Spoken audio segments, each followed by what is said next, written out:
Hello, I'm Garmbreak1, and this is Midgardia RPG. Today we'll be playing Afterburner, run by Pickles. Midgardia RPG. Today Hi, we'll be I playing am Pickles. Afterburner, I'm going run to by... be your Sky Marshal today. So why don't you tell us a little bit about Afterburner just before we get started?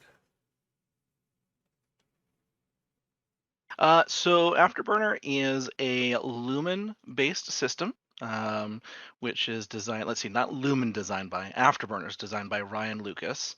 And apparently he did it as a kind of like a weekend turnaround game for a challenge back in 2022, I believe, is what he was talking about.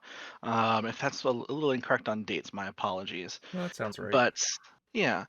The Lumen system is a bit of an older system. It's been around for a couple of years, and it's a deep six pool-based system that's really easy to pick up and play to the point where we were just discussing before stream. You could probably run anything in Lumen, especially Afterburner, with zero prep time, as long as you knew what all the mechanics were. Yeah, and it's not the first Lumen game that we've done on the channel. There's a wide variety of stuff for it. It was originally Yeah, designed by Spencer Campbell for frame and light and yeah, a lot of his stuff. Yeah. And what's really neat too is because it is such a simple, ubiquitous system, you really can run almost anything you can think of with the Lumen system. It's true. I've seen like zombie hunting games. As long as it's sort of video gamey, not in like a derogatory way, but that's really what it's meant to emulate, the sort of power fantasy looter shooter kind of things. Uh, like I said, Warframe Yeah, and Destiny were the two big inspirations for the design. exactly. They wanted to really evoke the feel of that action game where you're constantly coming up against just something big and crazy, and you got to figure out how to deal with it, and it's usually epic in scale. So Afterburner specifically is meant to evoke the feel of franchises like Top Gun or Ace Combat or Star Wars with some of the starfighter scenes. One of my favorite recent ones being pretty much everything in Rogue One. Oh man, when I saw that in theaters. Anyway, so this is going to be hopefully a game of some high flying action. Our player characters are playing ace pilots from. If you guys want to come up with a squadron name, you can. Um, but there's a little bit of backstory for what happens to your pilots and why you're stuck on this backwater, frozen nothing of a planet. I don't have any good ideas for a squadron name off the top of my head. That's okay. Do you guys want to cover your characters real quick then? Uh, yeah, sure. I'll do Bishop first. So Bishop 5 is an experimental virtual intelligence. He is the fifth in the line of these virtual intelligences. The first one was embodied fully within the ship, like the cockpit was basically replaced with the specialized hardware. Uh, and after about 3 weeks of operation, Bishop 1 punched his throttle to maximum and flew directly away from the local star, screaming the entire way. Um, the Bishop line is all based on the brain scans of a fighter ace, and the analysis seems to be embodying it in a body of similar proportions and humanoid physicality. Seems to keep it a bit more mentally stable. So that's how we got Bishop 5. He is reckless, and yeah, not the kind of person you want to rely on for stealth. And to represent that reckless, kind of foolhardy nature, you're playing the Maverick archetype, correct? That's correct, yes, and a superiority class fighter. hmm So, what kind of things does the Maverick archetype give you? I get into a lot of trouble, and I get experience points when I pick a fight I probably shouldn't win. Uh, when I steal the attention of another's lover away, which I'm a robot, I'll be amazed if I pull that off, quite frankly. It's a bit of a disadvantage. Um, and the Maverick talents make me hard to kill, and I do a lot of damage to things. So, just to cover those XP triggers in the normal game, that's how your player characters advance or level up, to use an older RPG term. For this particular session, instead of earning experience, you'll earn a reroll token. You can store one at a time, and you can burn that token whenever you want to reroll one of your d6s. Right on. And tactile kinetics. Do you want to talk about Chaser? Yeah, so Chaser comes from a family of fighter pilots.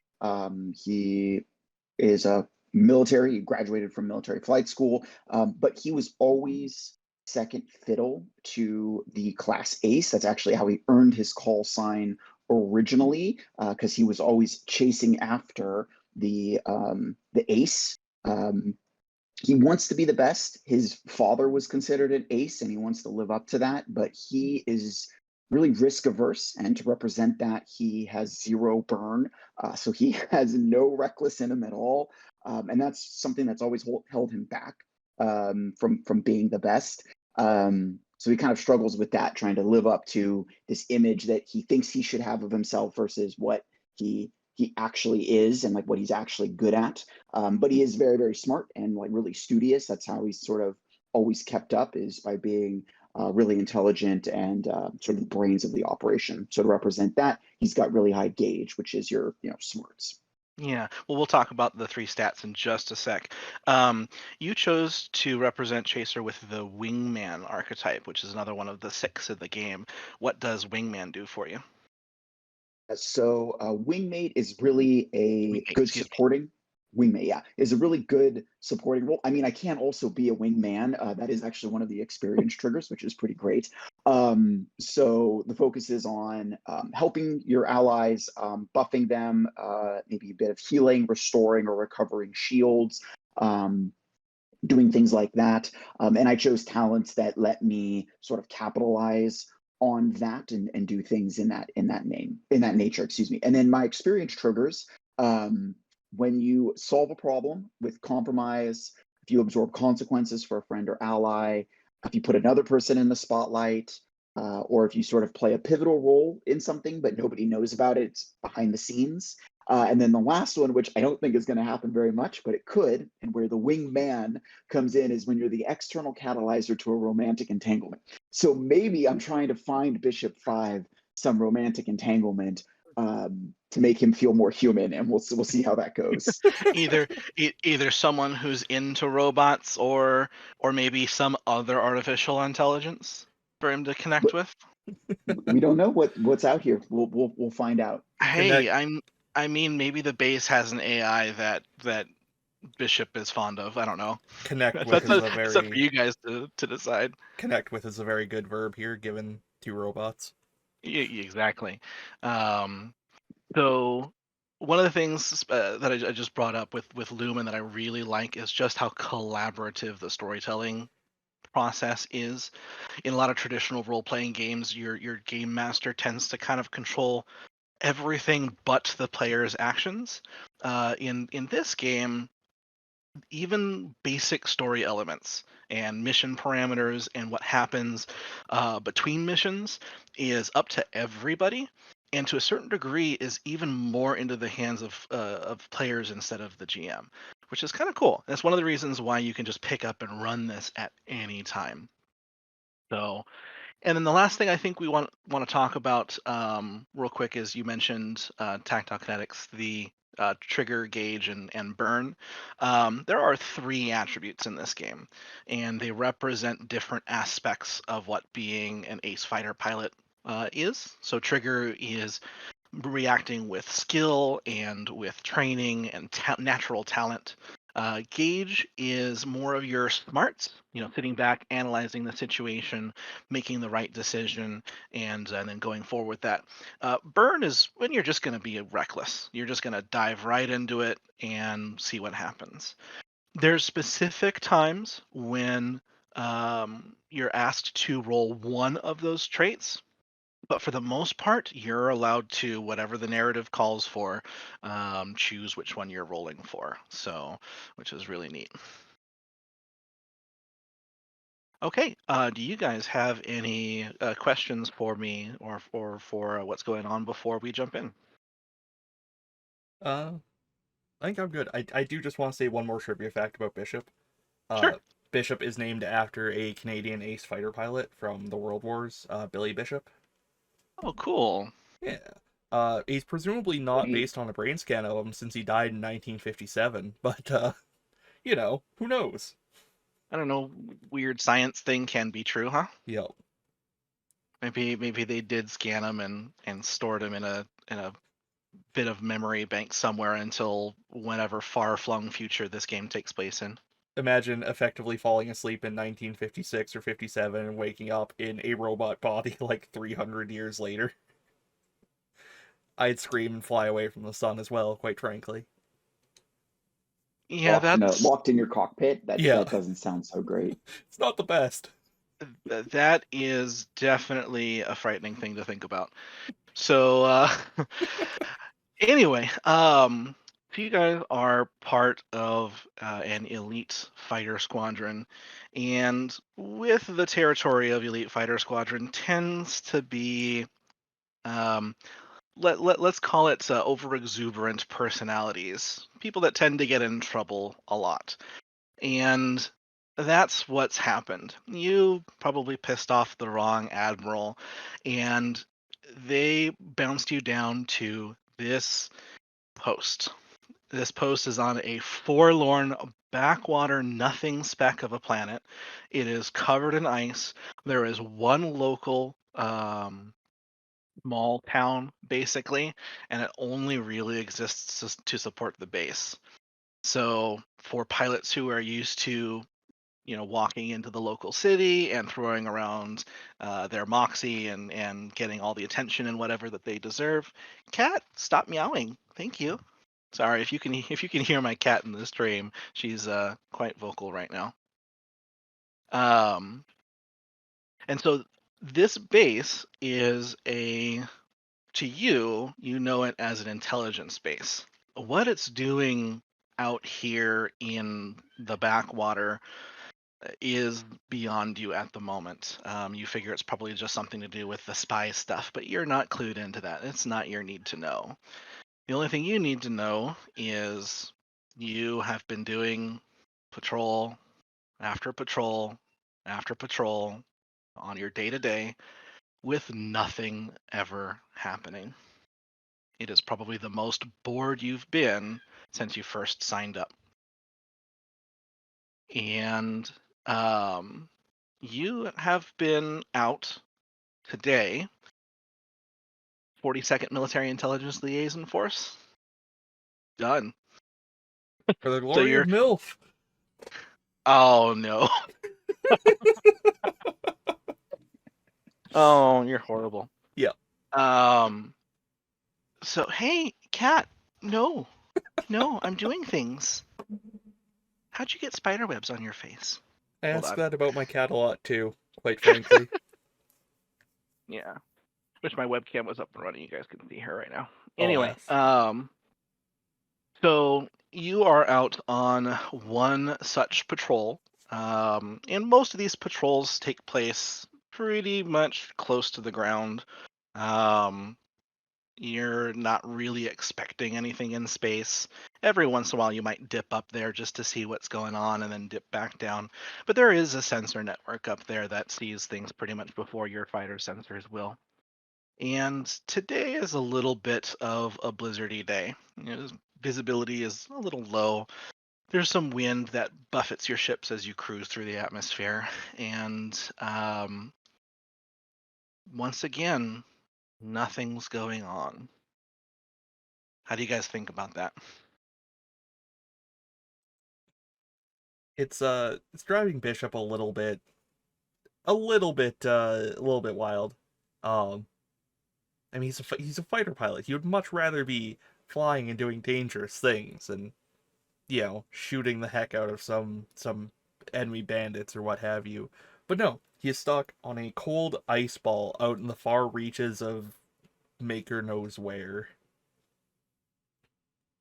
So this kind of does feel like a punishment then to him. Oh, absolutely. And he probably deserved it, quite frankly. Now here's the main question: is this going to deter him from making a nuisance of himself in the future? It's only gonna make it worse, quite frankly. Like, as Uh, long as if he gets assigned somewhere else, maybe it'll be a deterrent. But as long as he's still on on MILF duty, it's only gonna make it worse because he needs that outlet. so, Chaser, what do you think about being effectively stuck here?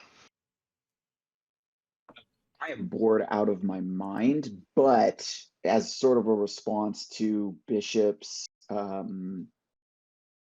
like his attitude, I'm trying to maintain my professionalism, sort of like the inverse of him, and hoping that if I maintain my professionalism, I will get out of this ridiculous assignment.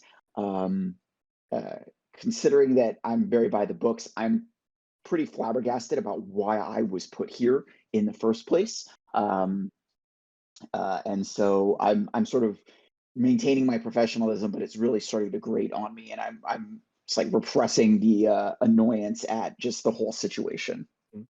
Well, other members of your squadron are rotating um, around this area. They're still at the base, but you guys are this particular flight team, just the two of you when it comes to patrols.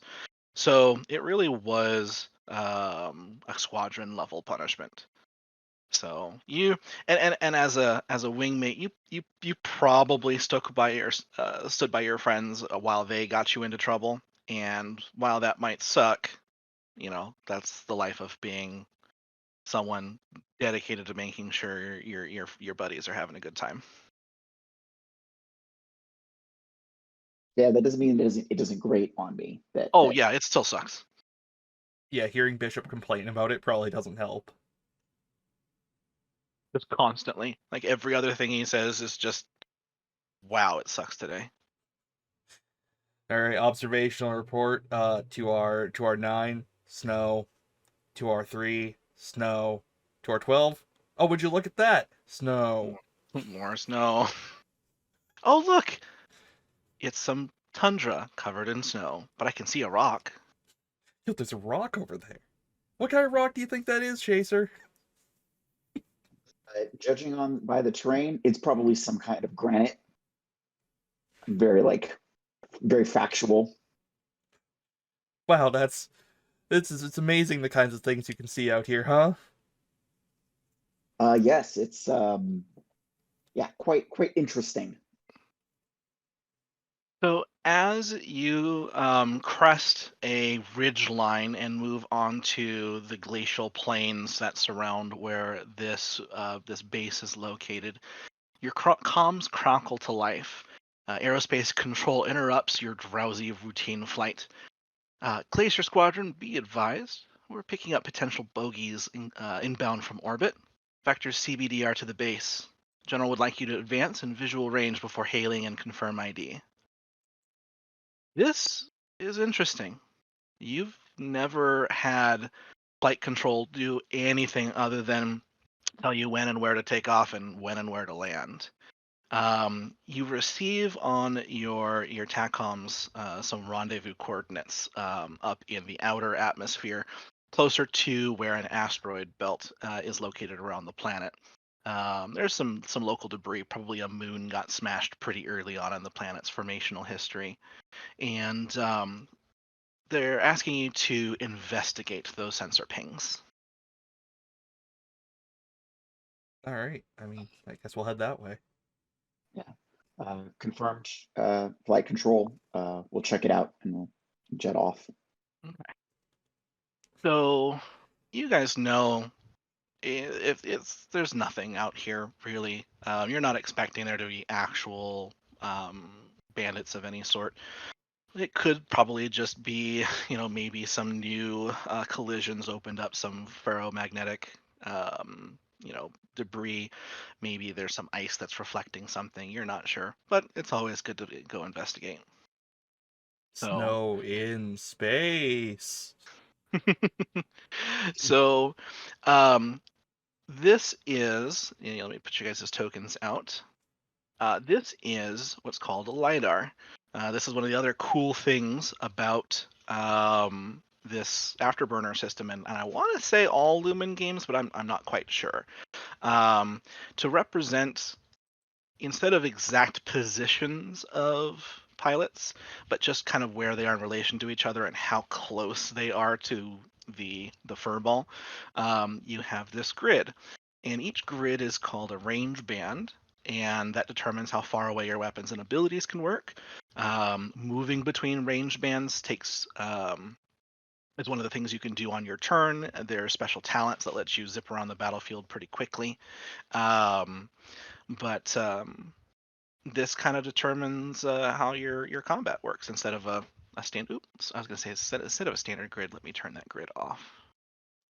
There we go. It's a little cleaner.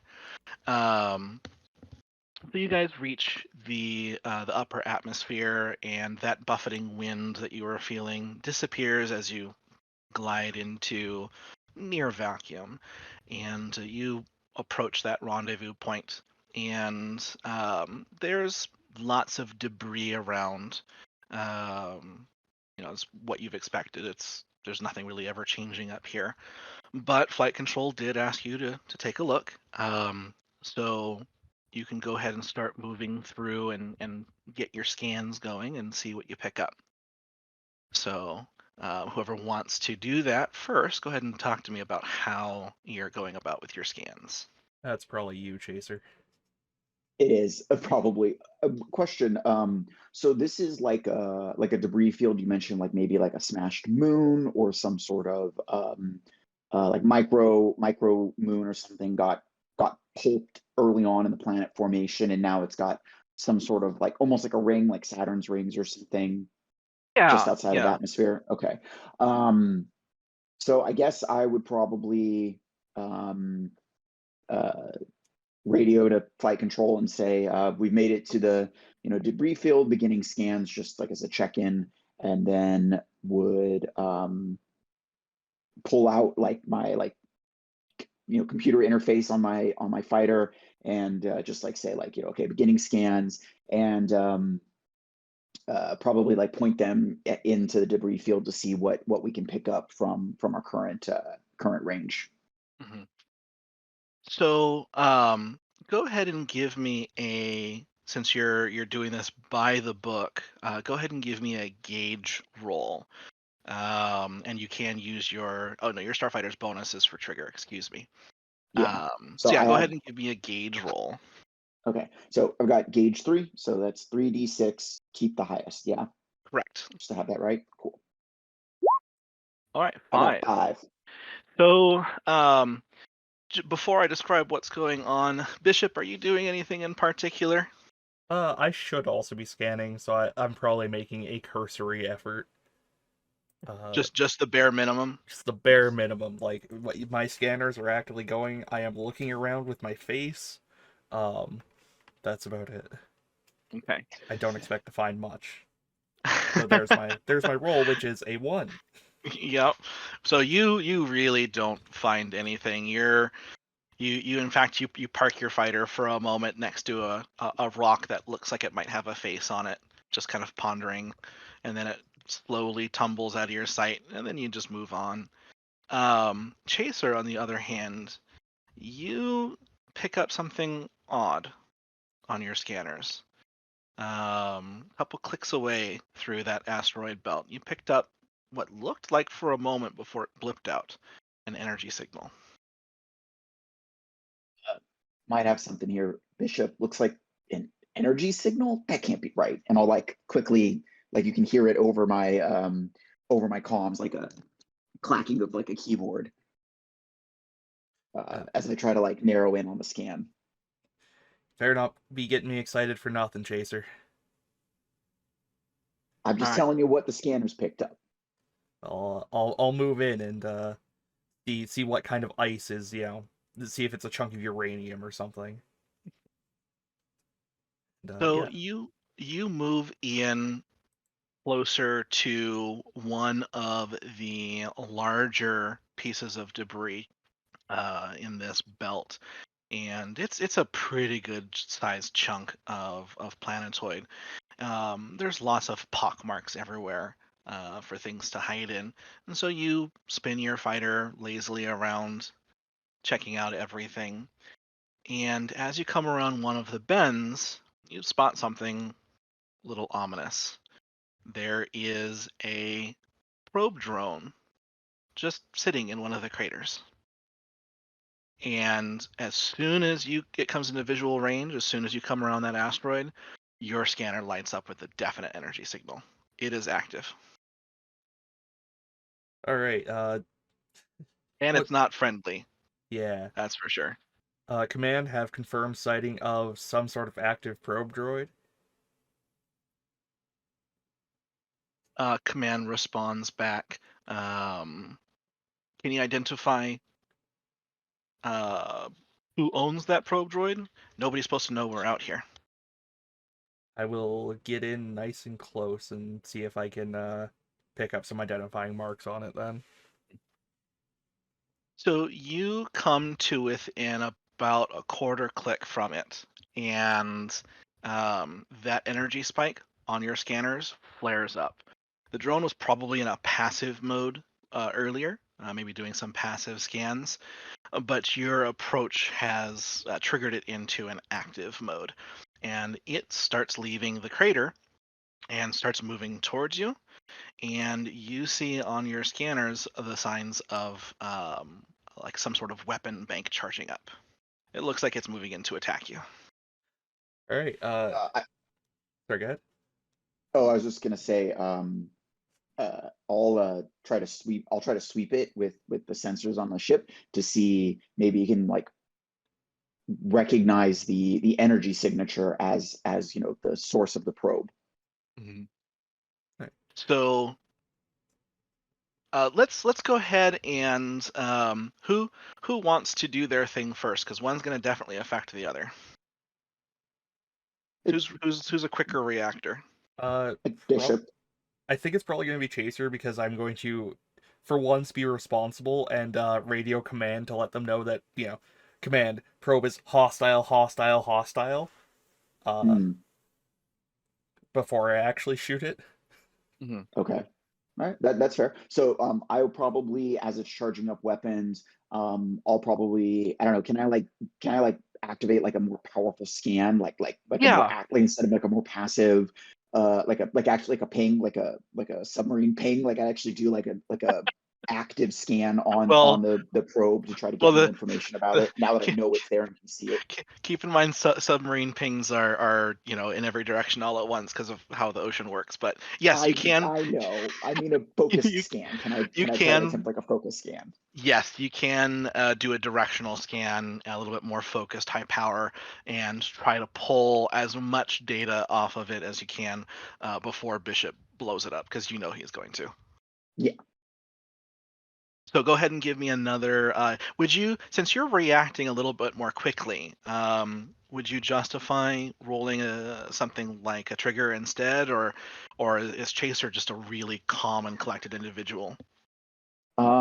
I'm usually a very calm and collected individual in all situations. That's something that I pride myself on. It's like keeping a level head. That might be why I'm paired up with a maverick like Bishop, is that he's kind of reckless. I'm much less so. So we sort maybe balance each other out to being one reasonably level-headed person together. But if you feel like this is more of a like quick reaction trigger, then I can definitely roll with trigger instead. No, we'll go ahead and have you roll It Gauge again. That it's that the makes same sense. it's the same number either way because I have my Oh, stats are 2, 3, 0, and the gotcha. superiority fire gives me +1, so I'm Okay. 3, 3, and 0. So it's the same number. Yeah, just for the sake of the narrative, let's say you go ahead and roll your trigger then. You know it's Okay, only a matter of moments before Bishop lights it up.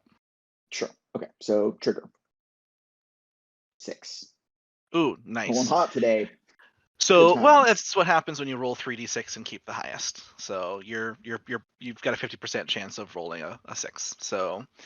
Um so you're able to pull actually a rather large amount of data off of this. The make and model of the probe, um, you kind of get an idea on what its capabilities are.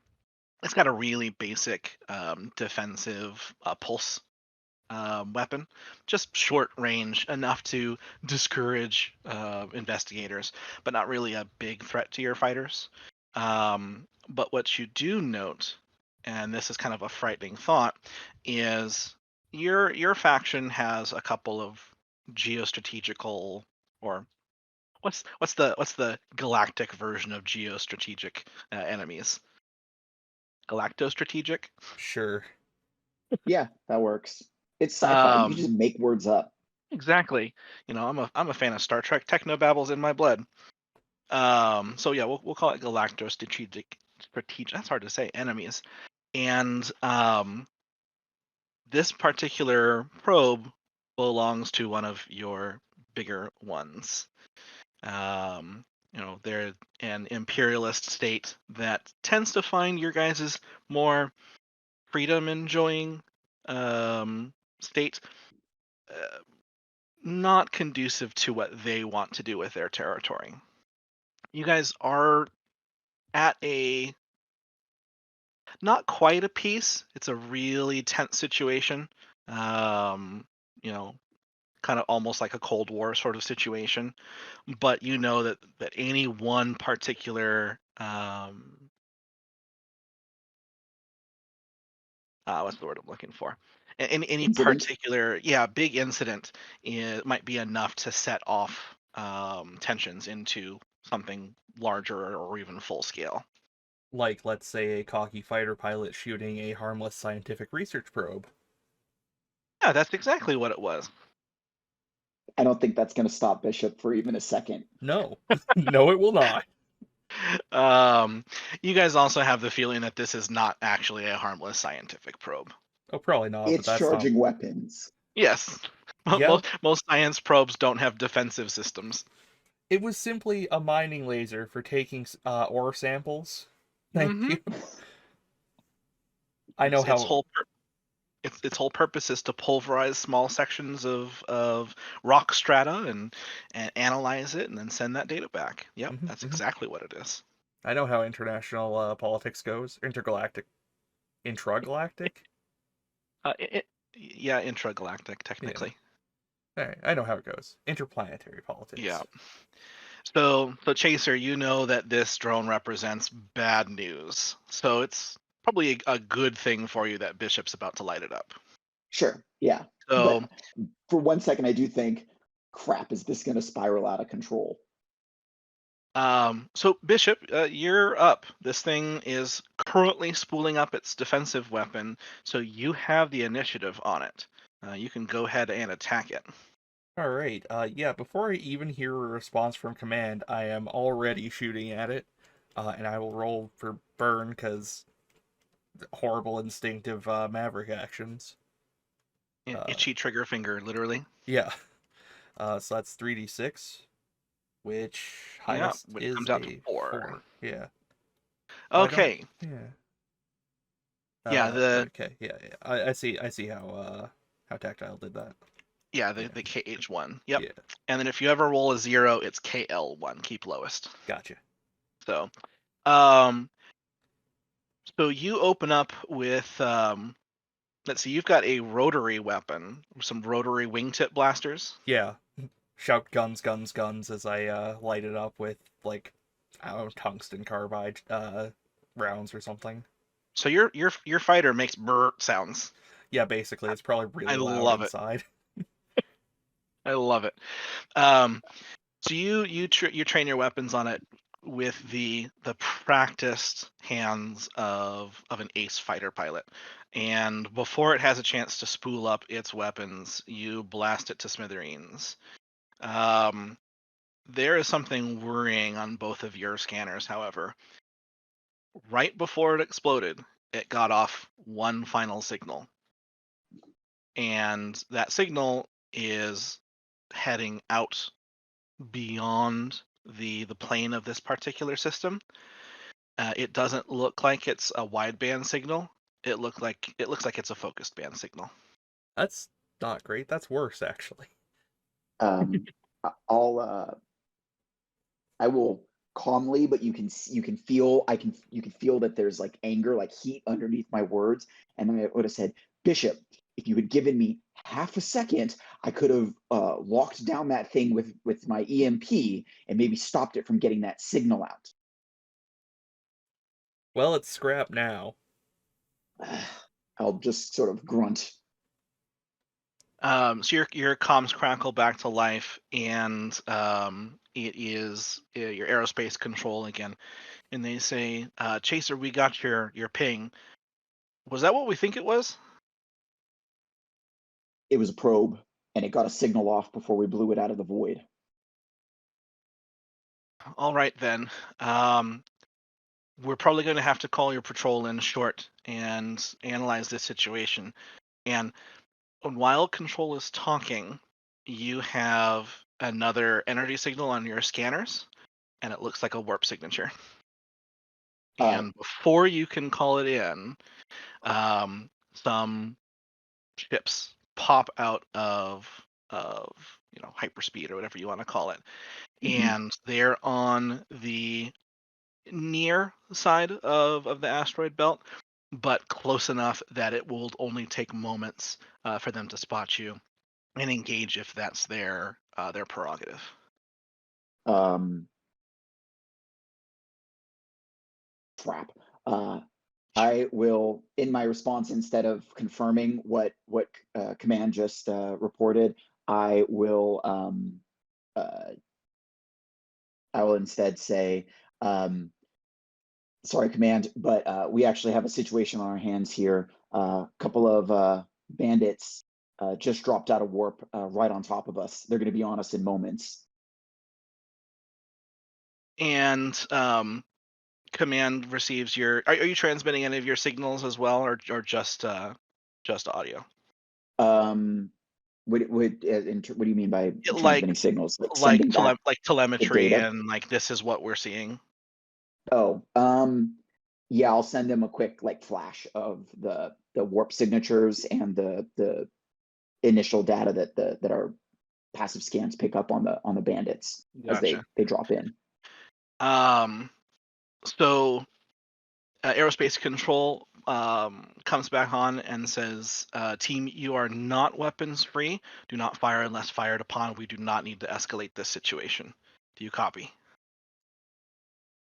Copy. Copy. I assume when the radio picks up not weapons free, it literally physically locks down Bishop's weapons. Every time you pull a trigger, your HUD does like a wagging finger, Yeah. little animatic.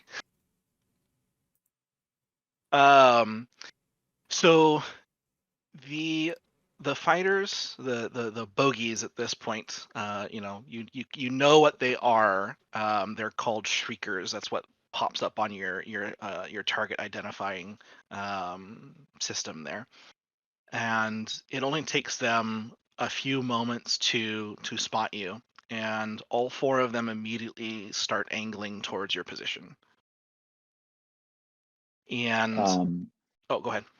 oh, I was just gonna say, uh, Bishop, should we put some asteroids between us and these bandits? They don't look friendly to me. Yeah, it's either that or I start ramming them, and I will start maneuvering myself behind a asteroid. Okay.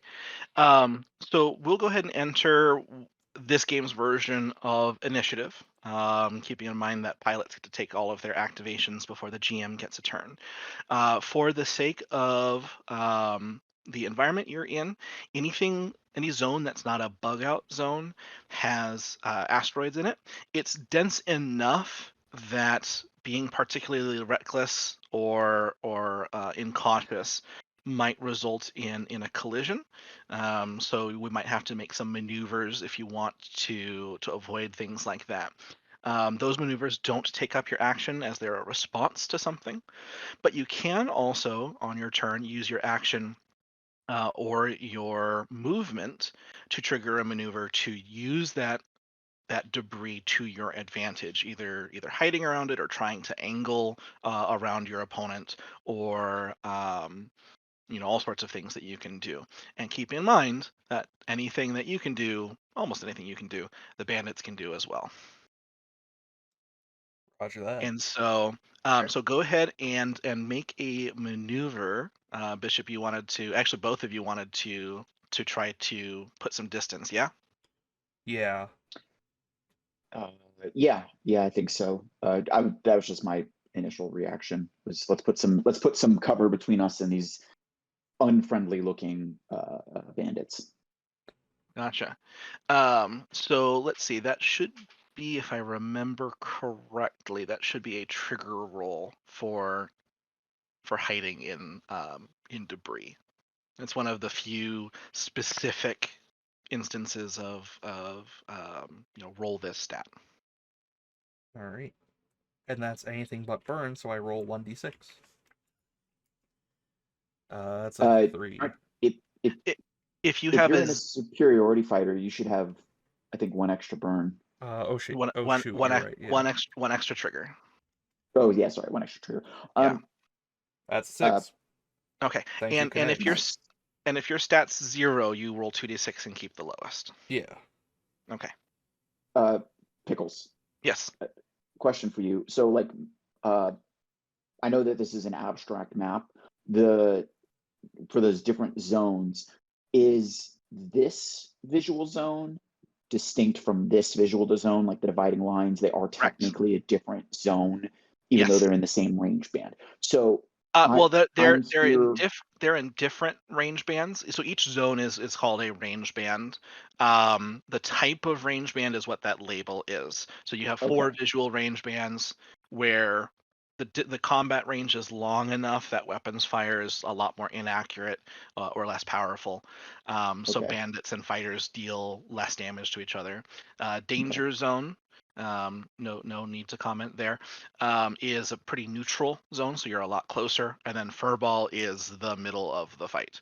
So you have one furball zone, 4 danger zones, and 4 visual zones.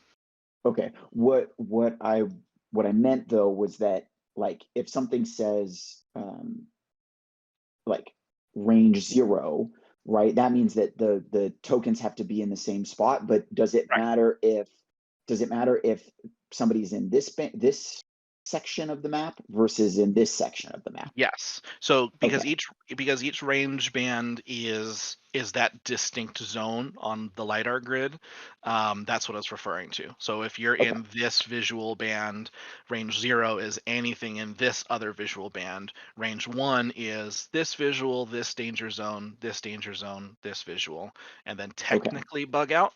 But bug out's Anything a that shares special a zone. line. Yeah. Okay, anything Yeah. that shares line. Okay, that Yeah. And I then understand. That makes sense.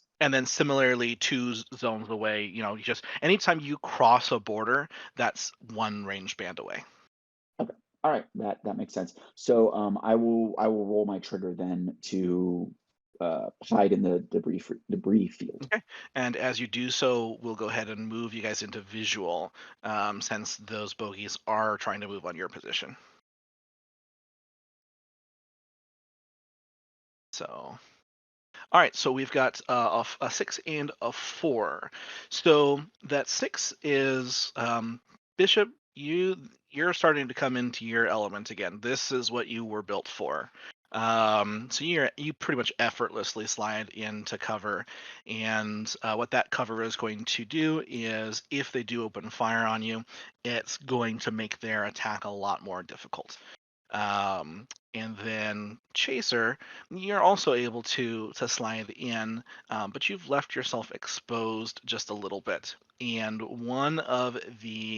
um, one of the bogeys is going to activate off of that complication, and it's going to move into range 0 of you. Um, and it's going to try to let you up with its scanners, since you are hiding right now. Okay, We'll see what happens. And bogeys, in general, just get 1d6. They have one chance to succeed or fail, or succeed with issue. So, okay. So if I remember correctly, a 3 or a 4 when the GM rolls, I mean, it doesn't trigger another complication, but I don't believe it gives the players any benefit.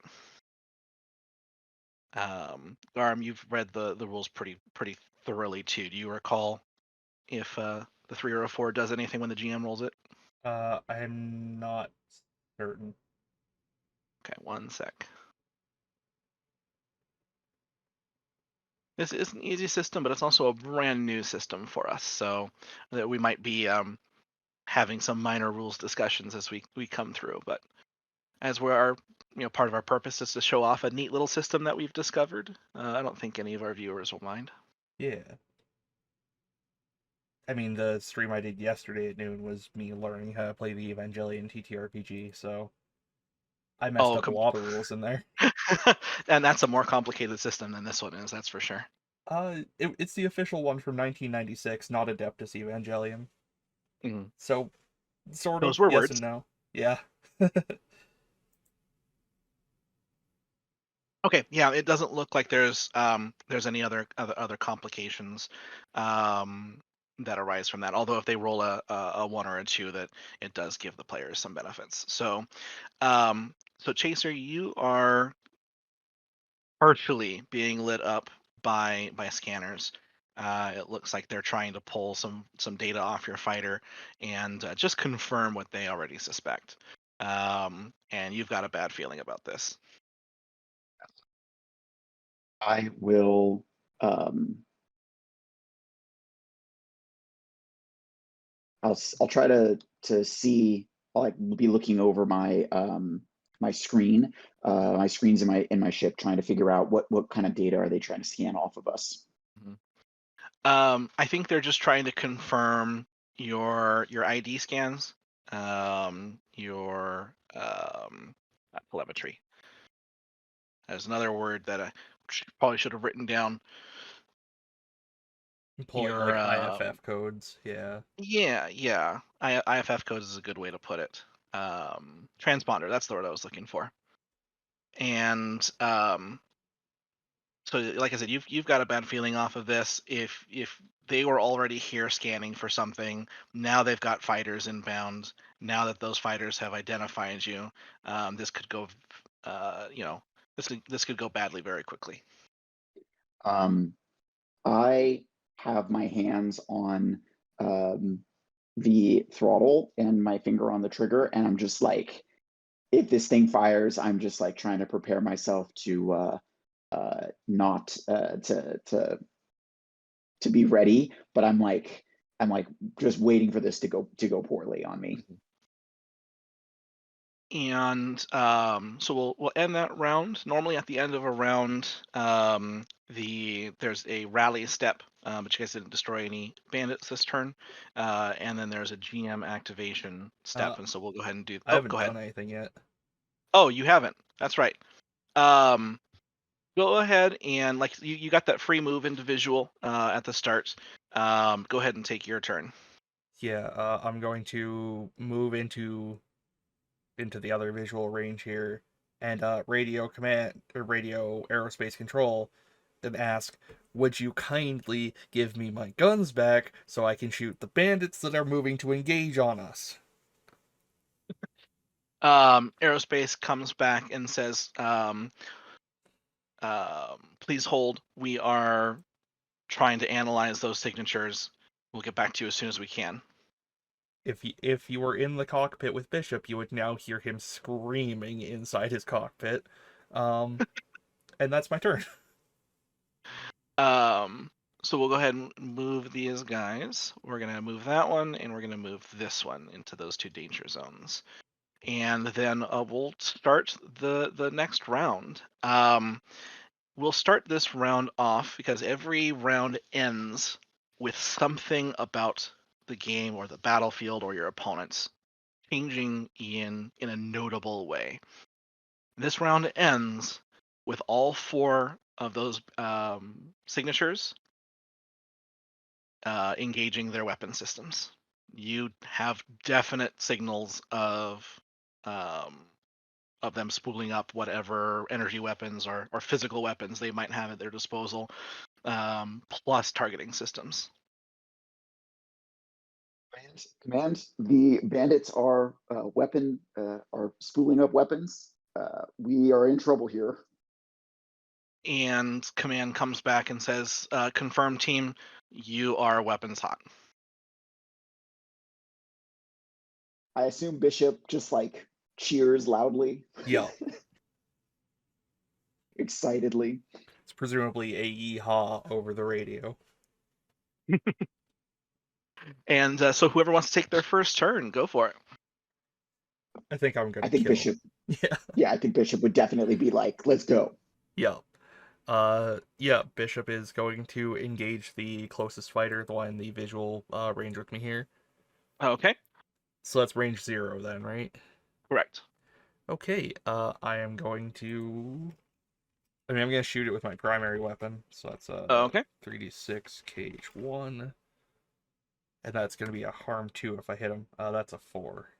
Okay, so the one that was scanning down Chaser and trying to get a good bead on him, your rotary cannons rake across its hull, and you must have hit a weak spot because it explodes into, well, a momentary ball of fire before the vacuum winks everything out. Sorry, should that be? That should be -1 harm because we're in visual, right?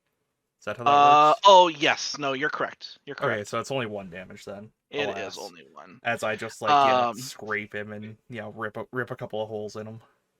correct. Didn't you use your primary weapon last turn? So with rotary, it's +1 damage.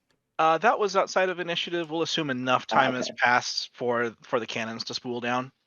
You guys have also had some time to maneuver in and around some obstacles. Good catch though. I So appreciate it. No worries. Yeah, I just was curious. yeah, no, Um, it's good to bring up because we're all learning this.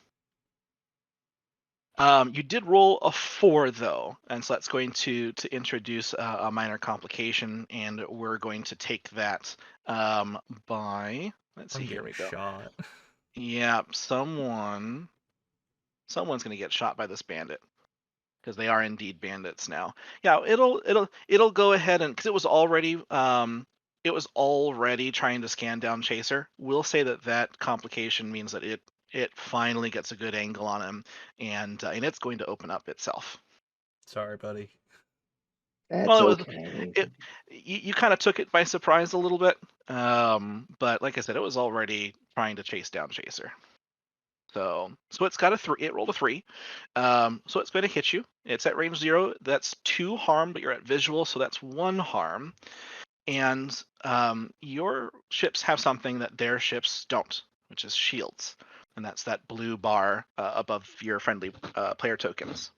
Hmm. What shields do is, while they're active, they reduce the incoming harm by that value, and then there's a roll to see if they deplete or not. Okay. So so I have due shields to one. yes, so due to the distance involved. Oh, excuse me, hiccups. Due to the distance involved, it's only going to deal 1 harm to you, which the shields are going to intercept. So you're not going to take any hull damage, but we'll have to see if your shields deplete or not. So that's a single d6 roll, and on a 1 to a 3, your shields are depleted until they're recharged. Okay.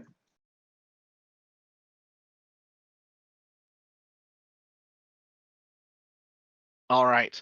So Chaser's shields have been depleted by that lucky shot, and but your fighter's been undamaged. You get rocked just a little bit by some energy feedback, but you're still in one piece. I'll like crud that hit took out my shields. Um, but otherwise I unharmed. Yep. Otherwise unharmed, but any future shots until you get your shields recharged will do that. And so one of the ways you can recharge your shields is you guys can spend your SA, your situational awareness, to remove negative effects such as your shields being depleted.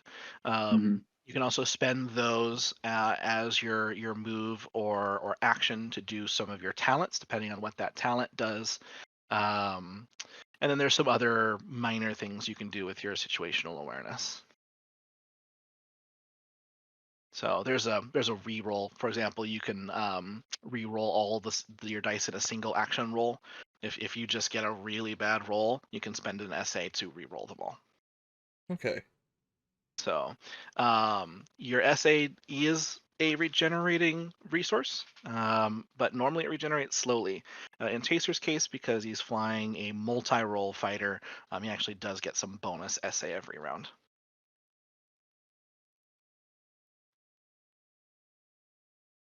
All right, that's that bandit's turn. So Chaser, you just got shot, and your shields are depleted. All right, I will. Yeah, all right, that's it. I'm taking this guy out, and I will roll to attack on the bandit with my primary weapon. So Bishop, you've got like a rotary cannon or something like that.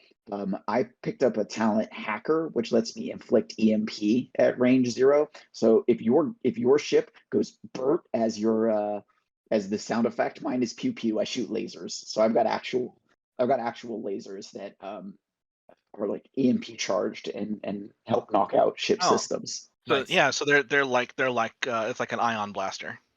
Yeah, something Oh, like that. excellent, excellent. Uh, EMP does something specific to bandits with no shields. Uh, yeah, Uh, if he survived, he would not be able to activate. But he'd already activated, so it's kind of a moot yeah, point. yeah. Um, and that's only at range 0. So Okay. mostly at this point, I'm just trying to destroy him. So hmm I'm harmed 2, but it'll be what we're in visual range, so it'll be -1 harm. So, but he'll still get destroyed because he's only got 1 health point. So I Yeah. should be okay. All right, so rolling trigger to attack. I All got right. 5. That 5, your ion pulses rip into this fighter that was starting to gain on your position, and it was already damaged by that rotary cannon that your friend has, and it disappears into a ball of energy and flames, and then nothing more than a debris field at this point. So you've got your first kill since you guys came onto this desolate world. I'll let out a short like yes, like a nice Mhm. kind of thing, and then I will spend 1 SA to restore my shields. Can I do that? Yes. So at any point in your turn, you can spend an SA to recover, which allows you to remove a debilitating tag like rattled, drag, or breach. And I believe, oh, you It know what? doesn't. It doesn't It doesn't actually say actually say recover that. shields. It's actually in reactor management Oh, where you you're can right. You're right. That's shunt and something. divert power. That's something we didn't talk about. So at the beginning of a player turn, you can use your reactor, or you can manage your reactor to divert power from one system to another. Um, so you can divert power from weapons, from shields, or from thrusters for various effects. If you divert power from weapons, you'll cause less harm. If you divert power from shields, your shields are counted as 1 less. Since you guys only have 1 shield right now, that's a particularly ballsy move to make. And if you divert power from thrusters, you can't use your move to go into adjacent range bands, and your maneuvers are made at -1 die. You can, however, shunt power into those same systems once you divert it. So, diverting power into your weapons, you boost your primary weapon harm +1 at all ranges. You can boost your shields by +1.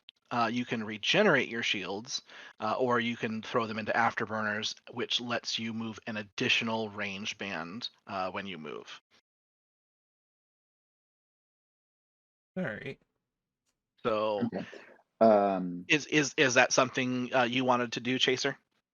Since you you know you what? did you did have your shields gone at the beginning of your turn. We'll leave it for this one round, and Mhm. then we'll do it. I'll do it on my next activation. That's fine. Gotcha. Um, and I think I'm good then. My secondary weapon doesn't do anything, and um, Yeah, it doesn't, and bishop's at full health, so don't have to do my module as a maneuver or anything like that. So I think I'm good, actually. Okay. I'm good.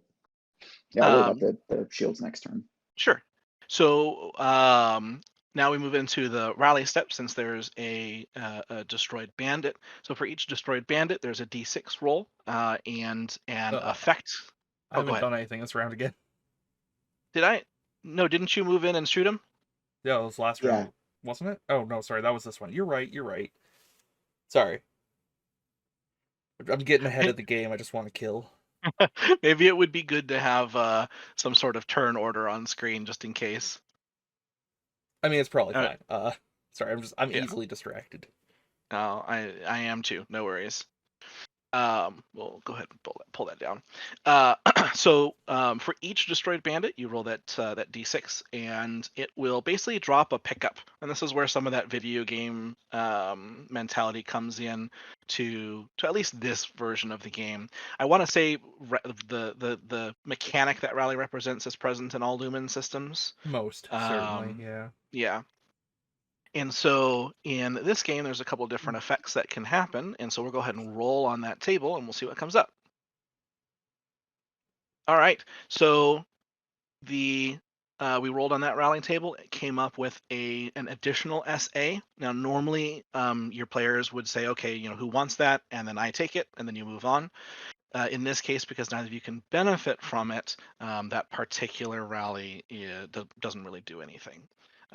If a player chooses not to or cannot take that benefit, it just disappears. So, but don't worry, you've got more bandits and more chances to use your guys' skills and secondary weapons. So that bandit goes, and then two more bandits will activate. So this guy is going to move into danger zone there. That guy's going to move into furball. And then this one is going to move into visual here. You know what? No, he's going to move into danger zone as well. They're going to he's using that corner right there to move into that danger zone pocket. These guys like to when combat actually happens, they try to stay in formation. Pickles, I have a question. I moved That 3, didn't I? Yes. Is that your question? No, it's about range bands again. Just trying to wrap my head around them. So Yep. we're both in the visual range. Take Mhm. -1 harm from fighters and bandits. So if somebody is firing from the danger zone into visual, we still benefit from being in visual and taking -1 harm. That's a really good question. That's my I understanding. believe so. I believe Right. the effects that are applied are based on exactly where both the shooter and the target are located. Okay. So yeah, if So you like were being in the danger zone and firing into furball is really good. Being potentially, in furball kind of stinks. that might be a thing to double check real quick because that is um let's see. So rulebook's got let's see, rather than a traditional map, positions of ships, capital targets tracked on a special kind of battle grid. It could be diagonal.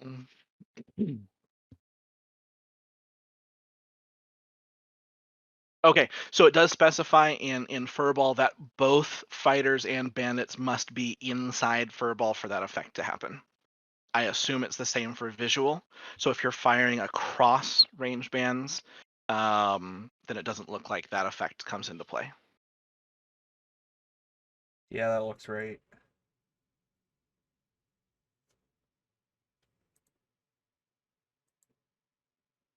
Let's see.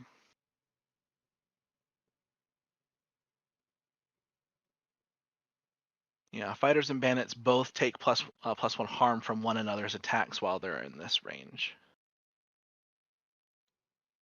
So All right, the so effect only applies if both shooter and target are in the band with an effect. yeah, so it's a little, unfortunately, it's a little ambiguous. It is one of the side effects of this being a quickly thrown together system made by one person. The rules version we're in is technically 0.2 something, so this technically isn't even a full release at this point. This would definitely be something for me to email out to the creator, since they've helpfully given everyone their contact info for such questions. I'm going to play this as whatever the furthest range band involved. That's the effect that happens. So if you're shooting into furball from danger zone, there's no benefit. If you're shooting from visual into danger zone, that's -1 harm. And that just represents that distance. I think that's probably the best way to do it. Or Okay. you both have to be in, but that opens up a weird corner case where what effects get applied. Okay. Yeah, That's fine. I've never quite wrapped my head around range bands, honestly. It's a little easier on some other systems. Like I like the LiDAR grid, but now that you've brought it up, there is that issue. So that question. I think the way that I would probably take it is the outermost effect applies. So if you're both in furball, you take the furball damage. If one of you is in danger zone, furball damage doesn't apply. If you're firing from danger zone out into visual, the -1 applies. Yeah.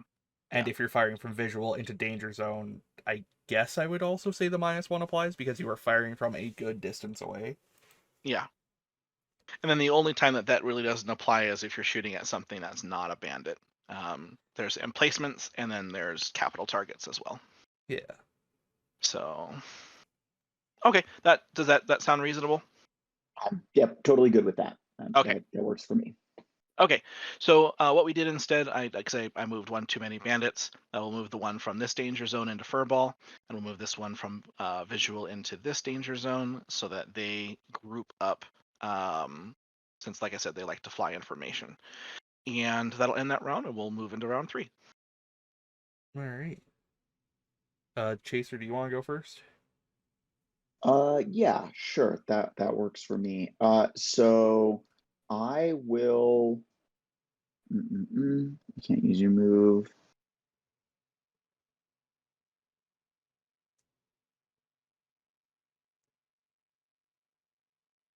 I will.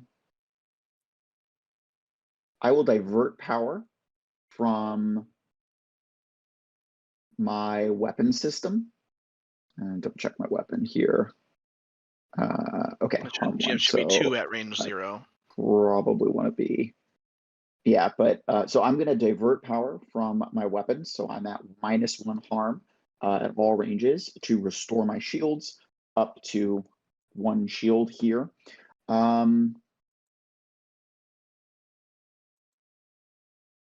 And I'm going to be a little bit risky. Maybe Bishop is a bad influence on me, and I'm going to move into the danger zone. And what are my talents? Do I want to use a talent for anything? I have Or never an been essay given for anything? license to reference danger zone and have it be cogent to the situation. I've never been given license to say that a million times. It's You're going to use up quite a bit of your store here. Yeah, my Kenny Loggins points are going to be depleted by the end of this game. I'm doing my best not to do the opening riff every time. Yeah, that's certainly a temptation. Oh, you know they did that on purpose. Oh yeah, Oh definitely. yeah, absolutely. So I'm at -1 harm, so I can't even damage these guys. So I will just like restore my shields and then post up and get ready to follow Bishop in as he takes his move. So I'll give it to Bishop now. All right. Bishop is going to move up for my movement. Sorry, I'm just double checking what I can do with SA really quick. Okay, that doesn't help me. I am going to fire at the one in the closest one in danger zone there. Okay. So that's going to be. I fired with my rotary weapon last round. and Yes, it you does did. 2 harm base, so it's gonna be 3 harm if I hit. But yeah, we'll see. That's a 6. Oh, that's a solid hit. So it does 3 harm, and Yep. even if it had jinked last turn, which is something bandits can do to help keep themselves alive, these guys didn't because I forgot to declare it. But even if I did, that would be enough to take it down. So your guns are quite hot, Kill and confirmed. that's exactly what you like them to be is hot and rotating. Yeah. And that's my turn. All right. So we are going to get these guys together. We're going to move We got a rally these before two. that, don't we? Oh, yep, you do. You do. My apologies. And let's roll that. So we've got one SA again. So Got it. there's 3 results that gain an SA on this chart, and then there's 3 additional results. So you can gain ammo, you can get some additional stuff back. I want to say one of them is a damage control action, which can restore shields or remove tags. Uh, So Sorry, there was something I forgot to declare before I ended my turn, actually. yes, I would like to activate Killer Instinct for 1 huh? situational awareness. Okay, Uh, and what does that do? when I deal primary weapon harm to a bandit at range 0, if this destroys the bandit, harm I deal is +1 until the start of my next turn, which doesn't Ooh, really help me, but I can spend the SA and then keep the SA. So, yes, that's fine. yeah, that's all. All right. So that bandit goes down. And were there any other effects that we wanted to resolve before we move on to the GM phase or the Sky Marshal phase? I'm good. No. Okay. So then both of these fighters are going to move in, and they're not going to jink with their action. They are going to open fire. One of them is going to be opening fire at Bishop, and we will roll that. Okay, so a 5, so it's going to be causing two harm to you at range 0. So one of those is going to get absorbed by your shields, so you'll actually take a point of damage on your hull. And then you have a d6 roll to see if your shields stay up. Sorry, that was on me, right? Yes. Okay. 1 point damage on my hull. 2. Oh, the 6 is your hull. The red is your situational awareness. Whoops. I did No not worries. get shot in the situational awareness, although sometimes it does feel like it. Oh, okay. That was 1d6 for the shields. Correct. It's a 3. And your shields deplete as well. We. Okay. Alright. And I then got you though. the second pilot, now these guys do have a tactic, gang up on superior pilots and stay in formation. So that's 2 of their 3 tactics. One of the neat things in the core game is there's probably about a dozen or so pre-built bandit cards that have all their stats and tactics on them. And then if you want to add an ace pilot template onto that, it can do things like adding shields and hull, adding additional tactics, adding in, like I said, the pilot equivalent of, or the bandit equivalent of situational awareness. So these guys are just your regular run-of-the-mill fighter pilots, though. So these guys using their tactics, though, that second one is also going to train its fire on Bishop. Yeah, that's fair. Oh, and it's going to roll a 6, so it's going to do an additional 2 harm to you. Now, I wish because you it would. don't have any shields, that's going to go straight to hull. Yep. It's okay. I don't need to breathe the air in here. Yeah, if you That if is a you get good point. a like a breach in your life support, it doesn't really do anything. Yeah, I think I can't transmit over my radio because it's just a normal radio, so I'm sending sound from my speakers to the normal cockpit radio. But yeah, I think that's it. I think That's not hearing Bishop is the opposite of a problem generally. all right. Well, that's the end of that round. You Oh, guys do take your turns first. sorry, I made slight mistake. My hard to Oh, kill yes. passive gives me an additional point to my fighter's maximum integrity, so I should actually be at 4. Okay. Yeah, and sorry, I it's forgot a to. point to your integrity. So A point your to my maximum integrity. should, yeah, Yeah, so your maximum should actually be 7 then. yeah. Sorry about that. All right. No worries. I got it fixed for you. Thank you. All right. Yeah, Chaser, I'm gonna take my horrible vengeance. So I actually have a perfect thing to do after your turn. So you do your thing, and then I have a plan. right on. I'm gonna shoot at the one on the right. Uh, Okay. so this is once again gonna be 3 damage because my rotary guns are still going. Did you want to do anything with your reactors? Nah, we're good. Okay. I don't need shields. Um, actually, wait. Yeah, I probably should. Yeah. Well, it's fine. If you don't So plan on let's. moving, diverting power from thrusters is not necessarily a bad thing, unless you also plan on doing maneuvers. I don't plan on doing maneuvers, but I don't want to not have the option. You know what I Okay. mean? Yep, Um, because you do spend your normal move to perform a maneuver if you want to, yeah. All right. and Yes. maneuvers could be like braking or dead drift, silent running. There's lots of effects that you can do with your maneuver. Yeah. All right. So that's a 6. It's my highest. All right. So you're going to cause your primary weapon range 0 harm to that one, and it did not drink, so it's going to take that full damage, which should be 3 because 3. your Yeah. your guns are hot. Right on. Right on.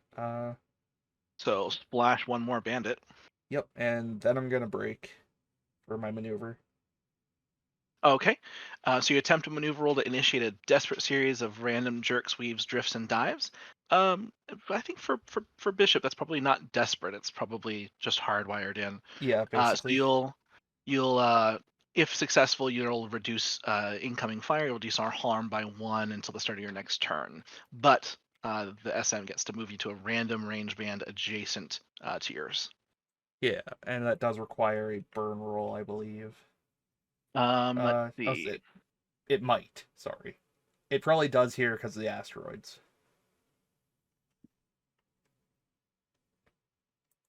Um, So in the case of a reaction to a consequence, usually if a collision or crash is imminent, that's when you roll burn because your instincts to I don't want to hit that thing kick in. Okay. In this case, you're the one making the choice to do it. So I believe you just get to roll the stat you wish to, which kind of flavors how you're doing I that mean, activity. it's still burn, so it all works Yeah. out. That's a 5. All right.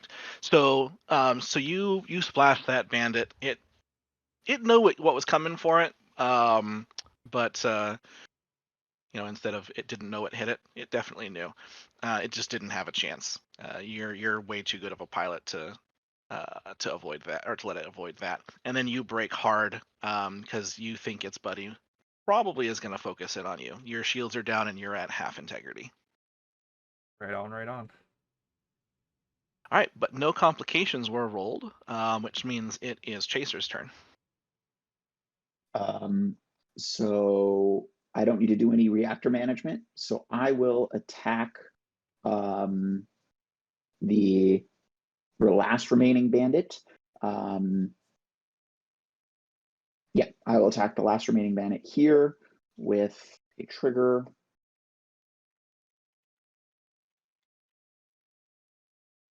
I'm firing my lasers. So that's 6 on the last bandit. Okay.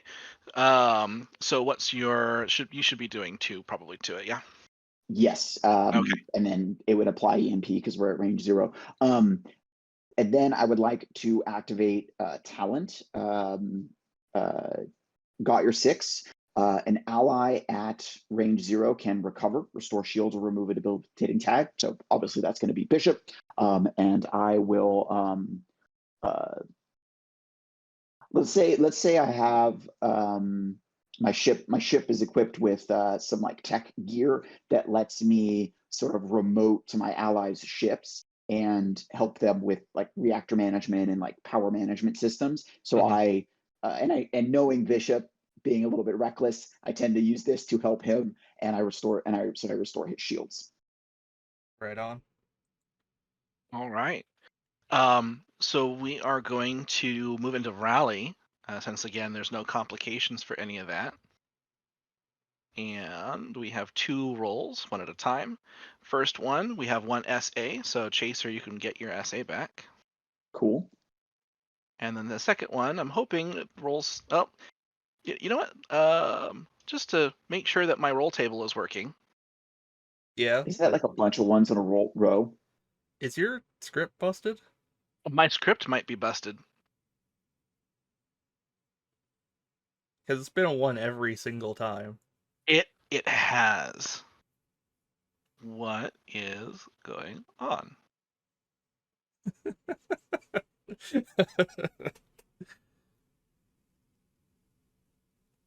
All right, let's.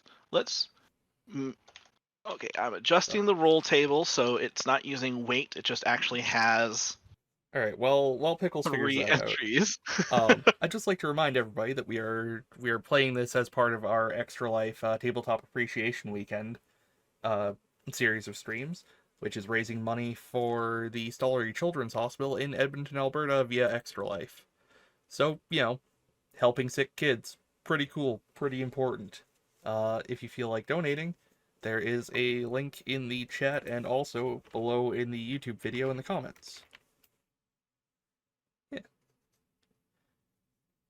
Hey, it looks like it's working. Maybe. No, No. it's not. I mean, it's only rolling the zeros and the ones still. So I don't know if that's actually it's broken or if it's. We're just gonna roll a d6. Yep. A roll of a 1 to a 3 is +1 SA. Let's see where to go. A roll of a 4 is damage control, which lets you recharge your shields or remove a single debilitating tag. Tags really haven't come into play yet, but they will. A roll of a 5, you get to restore one of your ship's integrity that's missing. Ships tend to have some auto damage repairs on them. It just takes some time to kick in and do its job.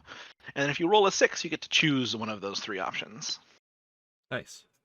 So okay, so that was the first one, and we'll go ahead and roll manually for the second one. Come on, give me a 5.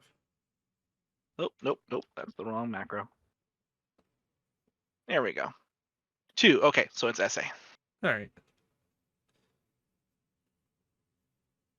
All right, and then that one disappears. You hear your comms crackle to life again, and it says, "Pilots, we just registered the last kill. Don't get cozy. More signatures coming in." And you guys look out to the horizon, and 3 more signatures pop up. These ones are different from before. You have 2 heavy fighters. Excuse me, these ones should actually have a shield. No, never mind, they don't. These are the wrong ones. I was correct. See, guys, I prepped my tokens correctly. We believe in you. So these are heavy fighters. They pop up as Shrieker on your tactical computers. And they are joined with one that has, as a lead into its transponder code, the call sign Jaeger. Bishop lets out a low whistle over the radio, and it takes you a minute to realize that really shouldn't be possible given his lack of lips.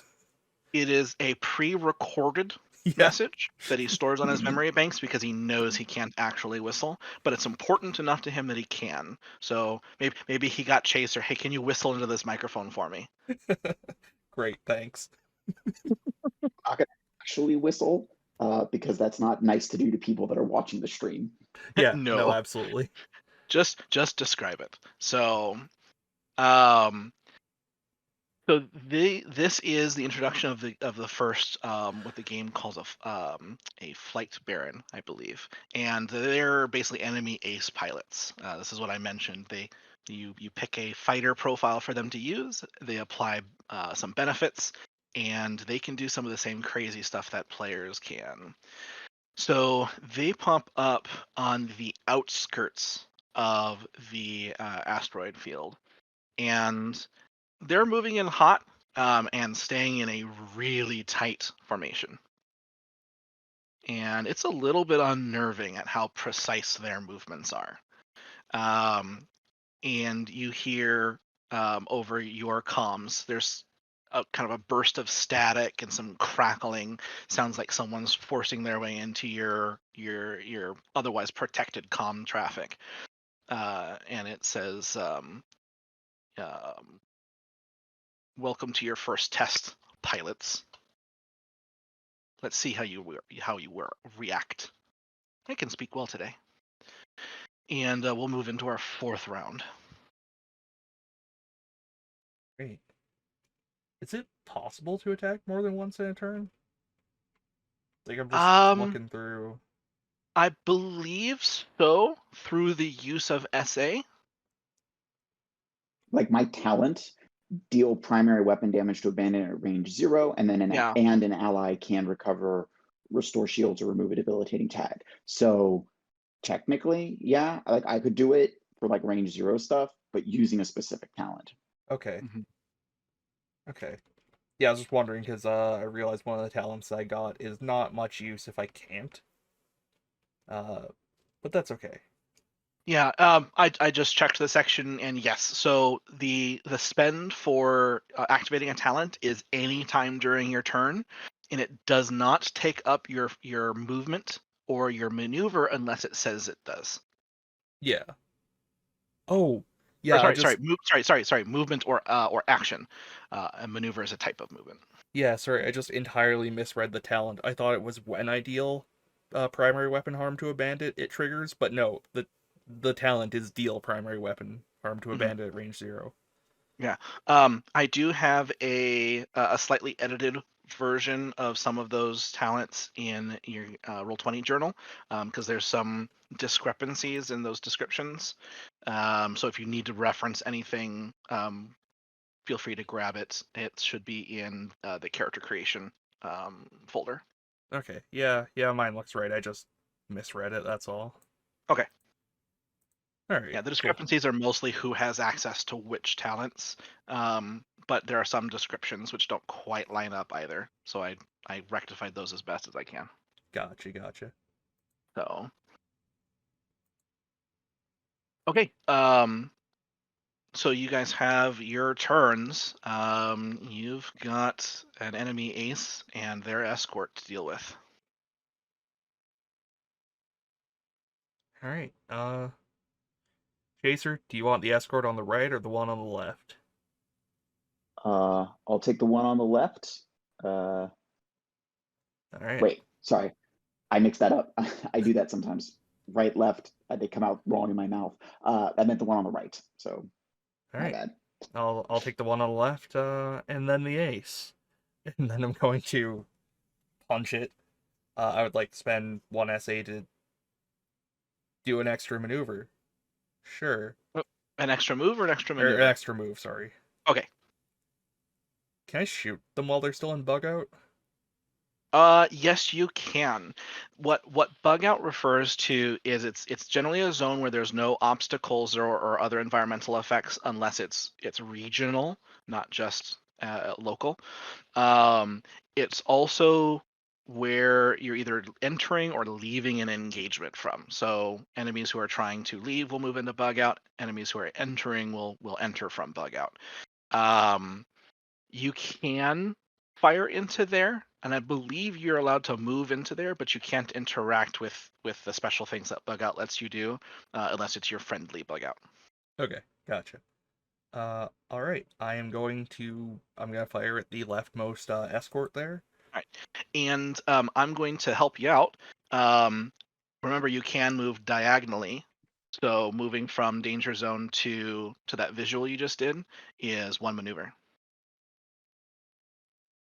Is that how that works? I So believe that's how that it's works. lines and corners, not Yep. just I lines. believe it's lines and corners. I think it's just lines. So that's what makes the most sense. Let's see. Movement can be diagonal across adjoining range bands. Yeah, right here. That is page 8 of the core rulebook. Huh. All right. Okay. Yeah, so you get that. Hey, you get that SA back. Yeah. I mean, You can spend it on something else if you want. Or I could move into their bug out and actually wait, no, that's a great idea. I'm gonna do that. Move into their bug out. Yeah. Okay. Hello. Yeah, basically as they're like popping in and we're getting taunted over the radio, I'm just gunning it, preparing to like whip my ship around and light this escort up from the back. Okay. All right. So first off, I am going to shoot this at good old range 0. So this is going to be 3 harm attack if I hit, because my rotary is still going. That's a 5. Okay. So you do hit with no complications. Um, and these guys didn't have a chance to jink because they just entered in. So, oops, that should be the other number. You did 3. There you go.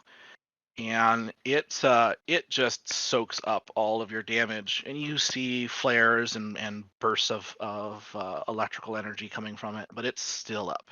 And then I'm going to spend 1 SA again, to use Killer Instinct, Mm-hmm. which lets me deal primary weapon harm to a bandit at range 0.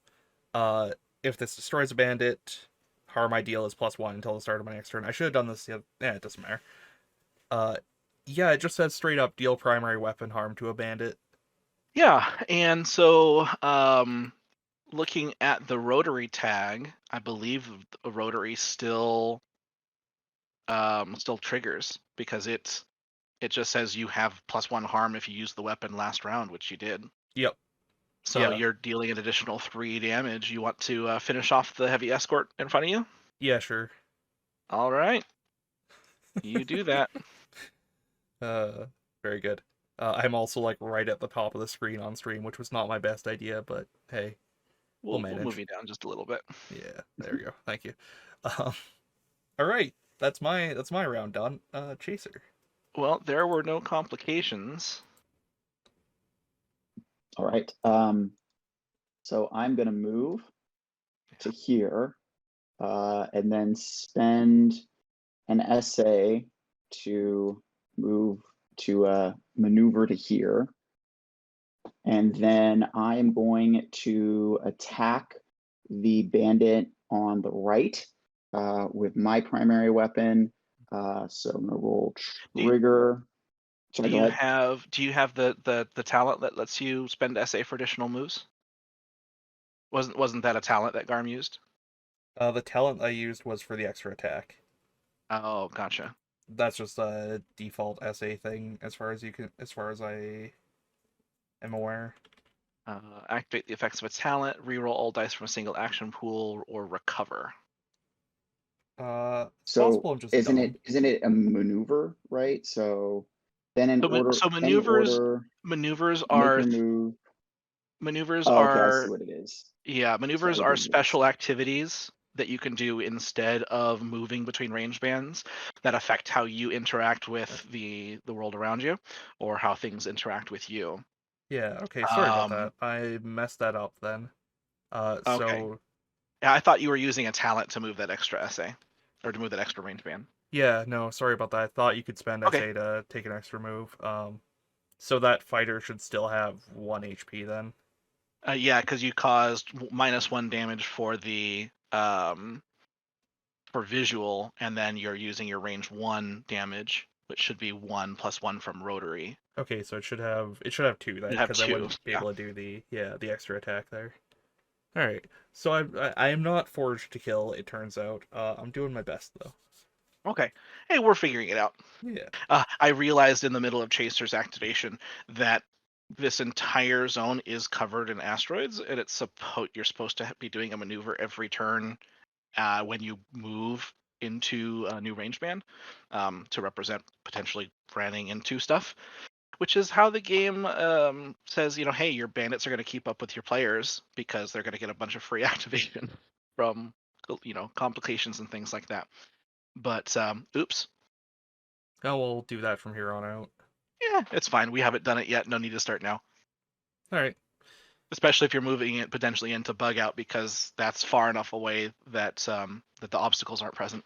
That's Yeah. one of the things about bug outs is things like obstacles and environmental effects generally are not present in the bug out zones because they really do represent you are far away from the action.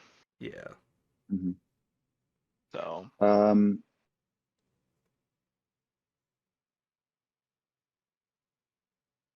All right, then I will use. I'm gonna hit. Considering we didn't kill that guy, I'm gonna use my action to launch a swarm of repair drone, like a cloud of like repair drone nanites onto Bishop Five's ship. That's your module, So correct? that's my module. So I'm activating it as my action. So range 0 or 1. It has 2 ammo, so 2 activations per combat or loadout. Spend an ammo to restore 2 integrity to an ally. You can use it as an action or a maneuver. So I'm going to hit Bishop 5 with a restoration, like a little cloud of like repair nanites that like patch up his ship and give him 2 integrity back. Right on, right on.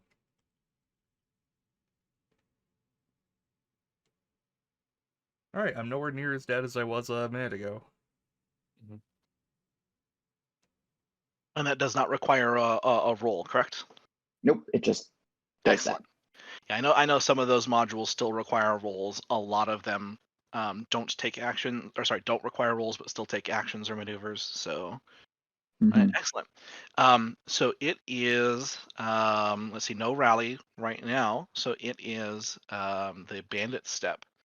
And Jaeger and one of his escorts are going to move into visual with you, and so it's still -1 harm. You guys are at the extreme edges of being able to shoot each other, and once again, you are impressed by just the precision handling that Jaeger is able to maneuver his carnivore fighter, and he is going to attack Chaser. And let's see, does he have an extra skill for this? No, he doesn't. 4. All right, so that's going to connect. His range 0 harm is base 3 from his fighter, +1 for one of his flight baron Holy abilities. crap. Okay. So that's going to be doing 4 damage to you. 3 So my shields take one of that. -1 from the from visual range, -1 from your shield. So you'll take 2. 2 to the hole, excuse me. But let's see if your shields stay up. That's just a straight 1d6. Yep, 1d6, and if you roll a 1 through a 3, they deplete. They Okay, deplete. so your shields deplete again, so they are out until they are restored. And Jaeger is going to call over the comms, "Not impressed yet, pilots." His escort is going to jink.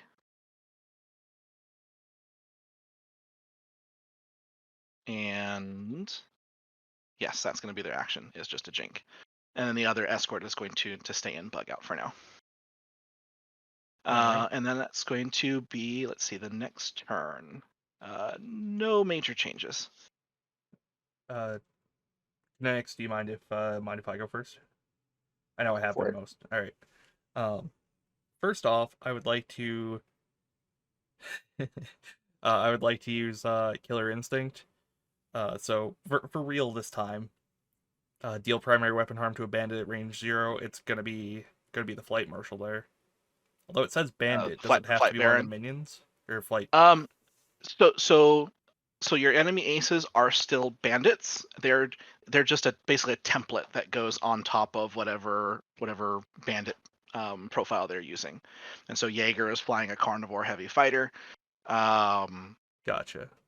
So that's why he's got the same base stats plus whatever his flight baron profile is going to add. And so you'll see that he's got +2 hull, +1 shield.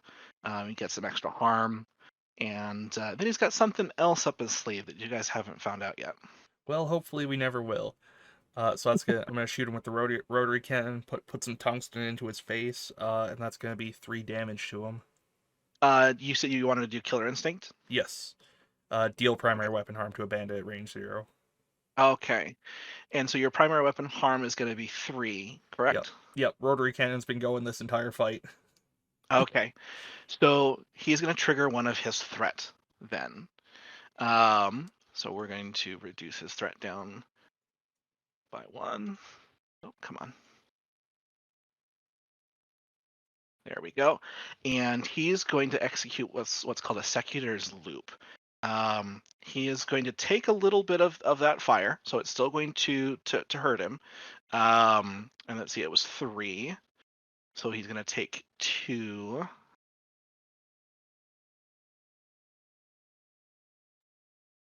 And we'll roll for his shields real quick. His shields are still up. That Secutor's Loop is a really tight, flat. I'd almost call it a spin, but you're really using your elevators to do that. And he is going to flip around and bring his guns on to bear on you as a retaliatory attack. And so what that does is that's whatever damage he takes, if it's 3 or less, you subtract 1 from that, and you deal that damage back to whoever attacked him. Interesting. So I take 2 then? You would take 2 back. And because it is damage, it's reduced by your shields, and then you roll to see if your shields stay up. Alright. That smarmy son of a... It did cost him a threat, though, and threat does not come back except through complications. Gotcha. Or special things that happen. Alright, I failed Like my I said, shield roll, so that's down. Oof. I am going... So as my normal attack action, I'm going to fire my secondary weapon, my heat missile. Range 0 to 1, harm 3, ammo 3, lock on and breach. So it hits on a 4 to 6. I'm going to fire it at the escort still out and bug out there. Okay. I know I should probably try to maneuver to save myself here, but somehow this seems like the better idea. Mm-hmm. So 3d6 KH1. That's a 6. Excellent. So how much damage does it do? 3 minus 1 because I'm in visual. Visual. Okay. So 2. So 2. That is enough. So your missile reaches out. And let's see. Do player missiles interact with spiked? I don't know. I actually don't know either. Spiked is one of the tags that's not in the actual tag list because it works a little differently. It's not an effect you put on; it's a result of certain game effects. And I know enemy missiles use spiked, but I'm not sure if player missiles do. I don't think they do.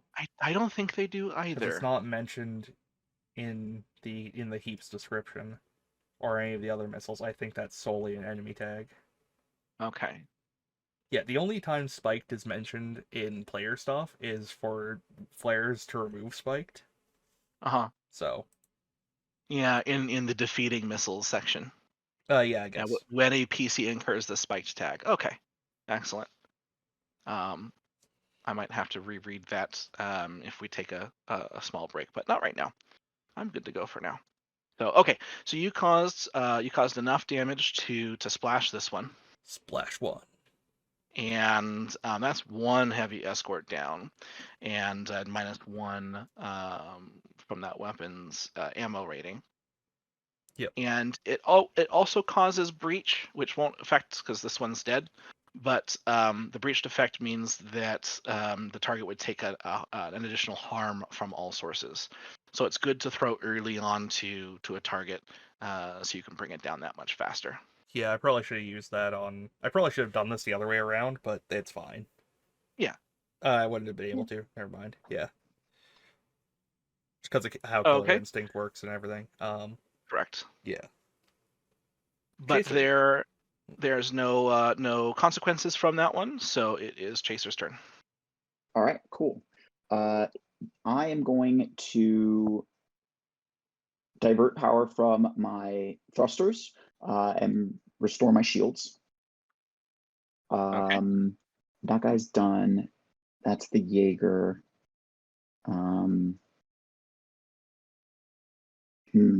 This guy's got some cool art. He does. I'm going to fire on the bandit. The escort. The escort, yeah, the bandit escort. And the reason I want to do that is because if I hit him, we're at range 0. He's not going to get destroyed, but he can't activate thanks to EMP. So let's give this a whirl. This will Ooh, at least nice. remove that ability of him to do that. Yeah. Um, And is this a munitions type or? that's the hacker talent. Adds Oh, EMP to my primary weapon at range 0. excellent. Because I know there's munitions that you can have for your primary weapon to gain tags at the Mhm. cost of ammunition. Excuse me, not at the cost of ammunition, at the cost of SA. So excellent, cool, EMP, and that's if he takes damage from it. That's if I hit him. Yeah, it If just you hit him, okay. applies. Well, he did jink, so we'll see what happens. What is that? What does jinking do for him? Jink. So he'll take -1 harm from all sources, but it costs his action, so he did not attack. Ah, okay. And effects like that generally last until that thing activates again, or the end of that next phase.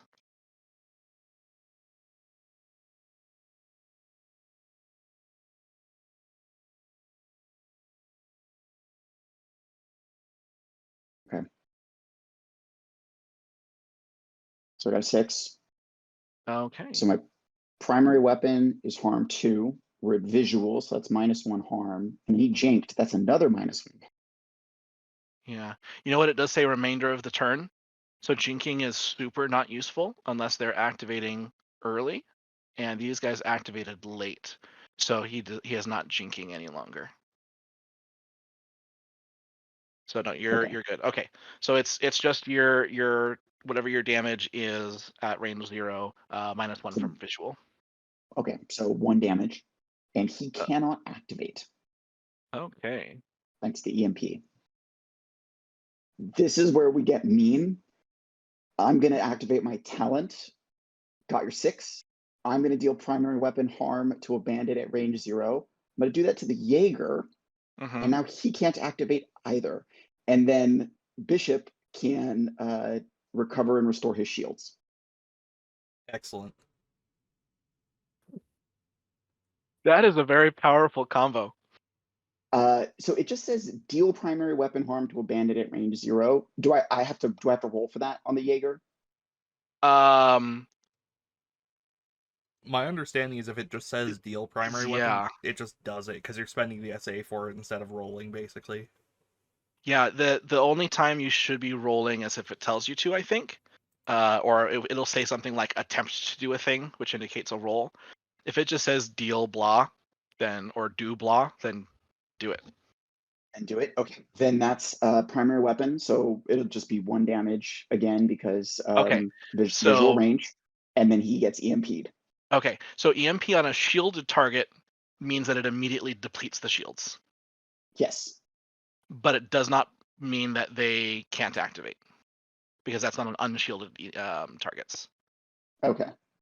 So That's the that escort makes can't sense. activate. Jaeger can, but Jaeger's now depleted, and the only way for enemy targets to get their shields back is either through a complication, or through special abilities that a flight baron might have.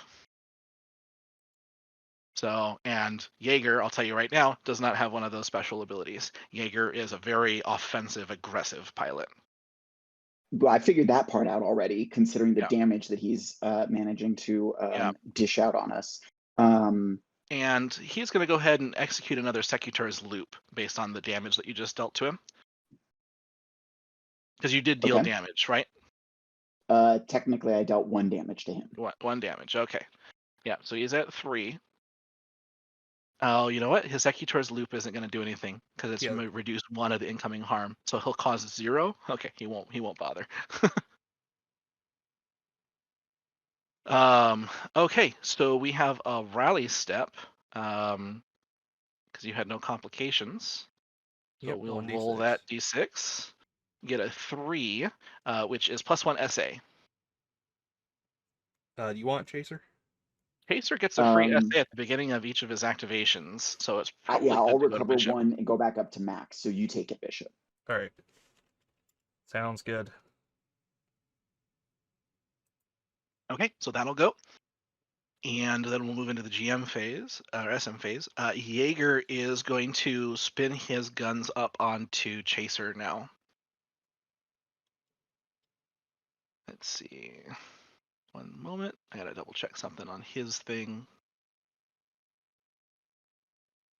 I want to Okay. move down to the He's danger good. zone, but like that's gonna make most of the things I do worse, at least for a little while.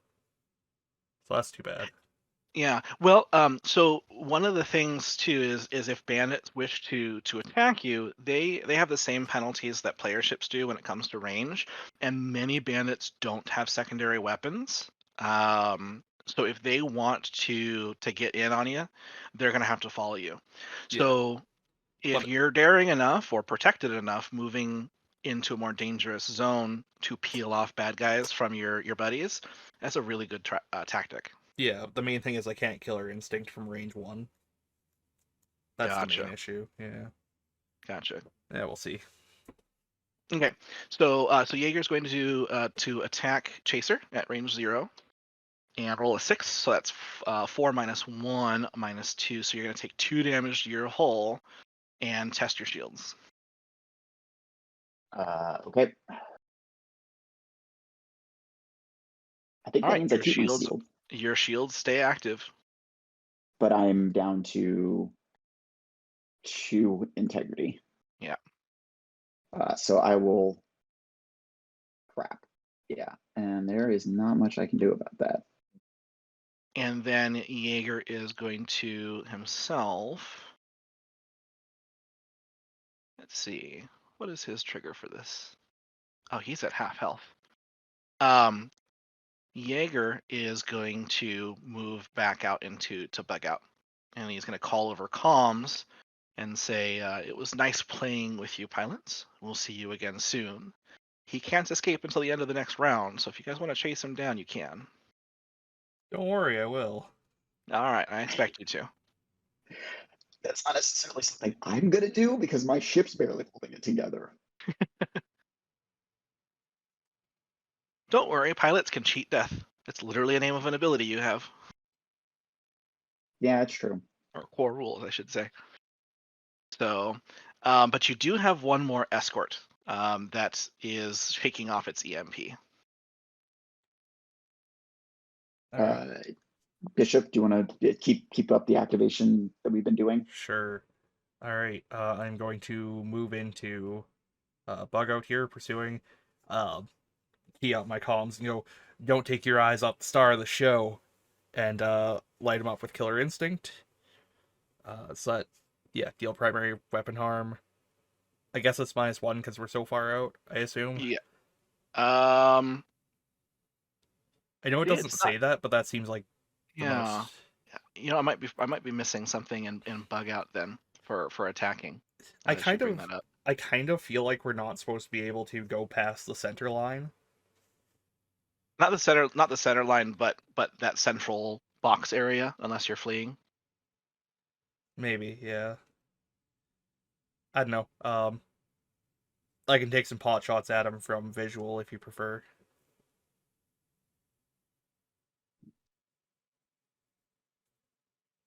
One moment. Oh, okay. Yeah, here it is. Ships can only enter either of these ranged bands if they are attempting to exit the fight. Okay, so I gotta stay in visual. Yep. All right, so That no, solves that problem. yeah. So no killer instinct. But I can fire my missile at him. So I'm gonna fire the heat missile again, which is a lock-on breach. Should have done this earlier, but on a 4 to 6 it hits. Okay. And I'm gonna roll with burn as I scream at a guy and insult him. Okay, H1. There we go. That's gonna be a 4, which hits and does not incur a complication because lock on. That's harm 3, so 2.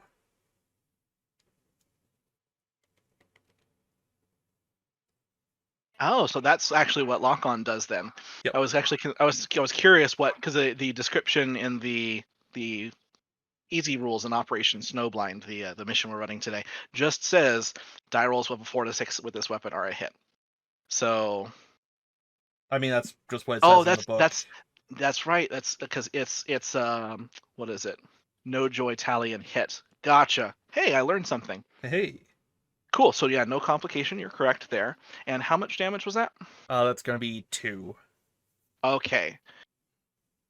and breach, but that doesn't matter because he's about to leave. Okay.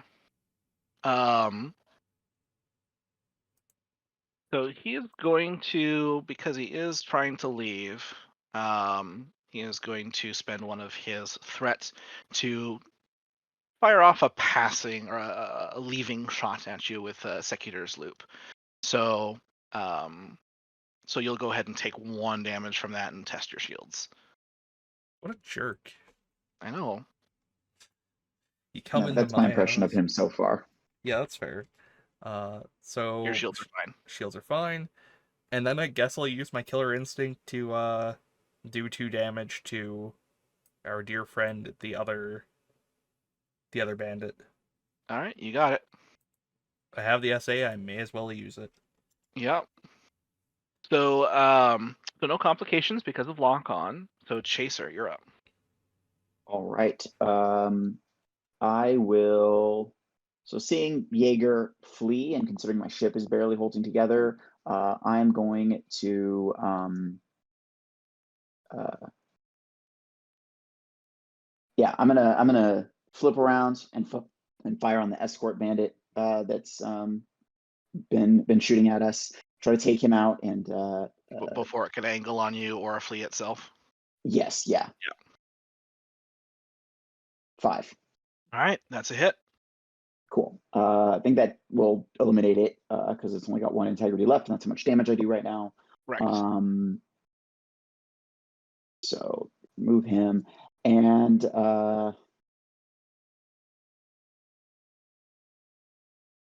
I guess considering he's fleeing, I probably don't need to use my repair module on Bishop. So I will yeah, I'm good then. I think.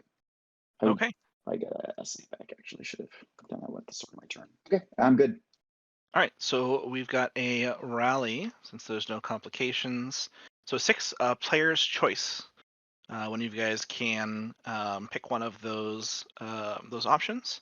Since it's unlikely that this is going to continue, SA might not be the best choice, but integrity might. Yeah, I was gonna say, Chaser, do you want the integrity? I think I could use it. Yeah, so I'll go back All up right, to 3 integrity. correct. Assuming that this works, assuming the abilities in this work the same way that they do in Blazing Him, I'm pretty sure I could have just dumped 3 killer instincts in one round.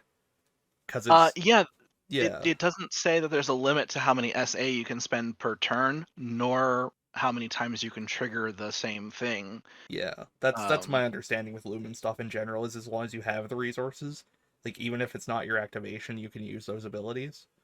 Um, it Based does on say at my any point during your oh, turn. okay, but you can still do it multiple times, as far as I'm Yeah, aware.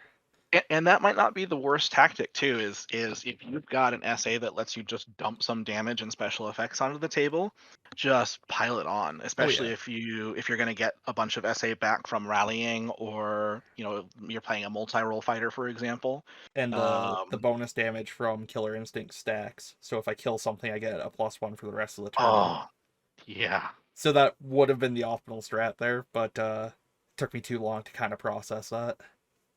No For worries. learning. This opening engagement was supposed to be uh, easy to a degree, Oh not no. super challenging. There were a couple of to get back to the narrative real quick before we tangent again. Jaeger is going to it takes its activation. It's going to make one more pot shot before it leaves. And we'll go ahead and put a round into Bishop, since Bishop was the last one who attacked him. That's fair. And he's going to tally, so that's a hit. Um, and that range 1, that's going to be 1 damage plus 1 for his ability, so 2 damage. Minus 1 Alright. from the shields, minus 1 from visual. So your ship's going to rock in place from the shots, but no contact with your hull. Right on. And I'll let you know that this will be the end of the encounter, so no need to roll for shields. Okay. And then you see his extra light engines spool up, and he swoops off the out of the engagement range. You have a feeling that you're going to see him again, though. Enemy pilots like this are always a thorn in your side. Yeah, it's not the last we've seen of him. No. And you hear your comms come back, and flight control says, "We don't have any more bandits on scopes. Can you confirm?" Yeah. Go ahead, Bishop. Yeah, no, yep. All targets have, well, one escaped, but the rest have all been eliminated. And you hear the move, like someone's moving a mic around a little bit roughly, and a new voice comes on. You've heard this voice before. You've probably even met the man before. This is the commanding officer, the general of the base, and he says, "Looks like you reject pilots are good for something after all. I want you to RTB as soon as you can. We need to talk about what just happened." Confirmed. Oh. On our way back. Yeah. Feel bad for the maintenance crew. I had rotary up for that entire. Ship. Well, I had rotary up for the entire fight as well. That whole barrel's getting replaced. Yeah, space might be cold, but it doesn't transfer heat very well. Yeah. They're probably going to need to do a coolant swap too. Set down, hear a mechanic just let out a horrified scream. I'm running diagnostics on my ship like the whole way back, and I'm just like, you hear me like tisking over comms like the entire way, like that's busted, that took damage, because my ship, I dropped down to like 2 hull or 2 integrity at one point, like my ship got shot up. That's maintenance crew's problem. That's maintenance crew's problem. Yeah, they're having to partially rebuild your ship after that engagement. Yeah, it's not normally a hangar queen, but you get in a fight like that.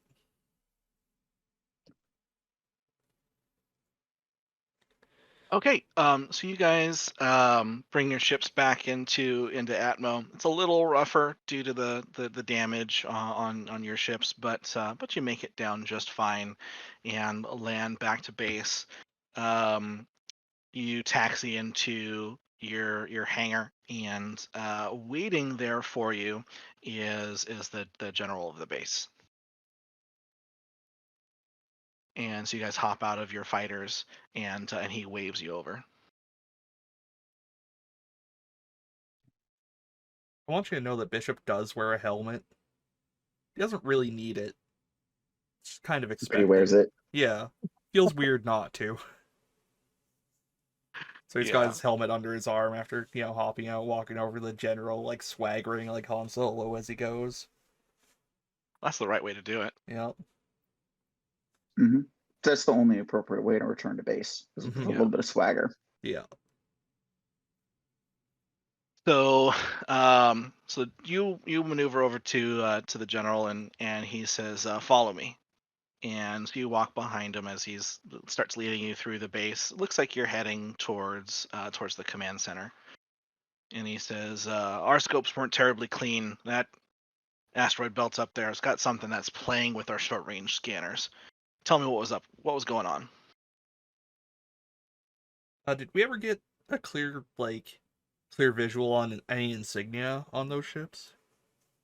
Yes, they were close enough that you were able to identify them. Those were, let's see, let's come up with a name for that faction real quick. We'll call them the Imperial Regent.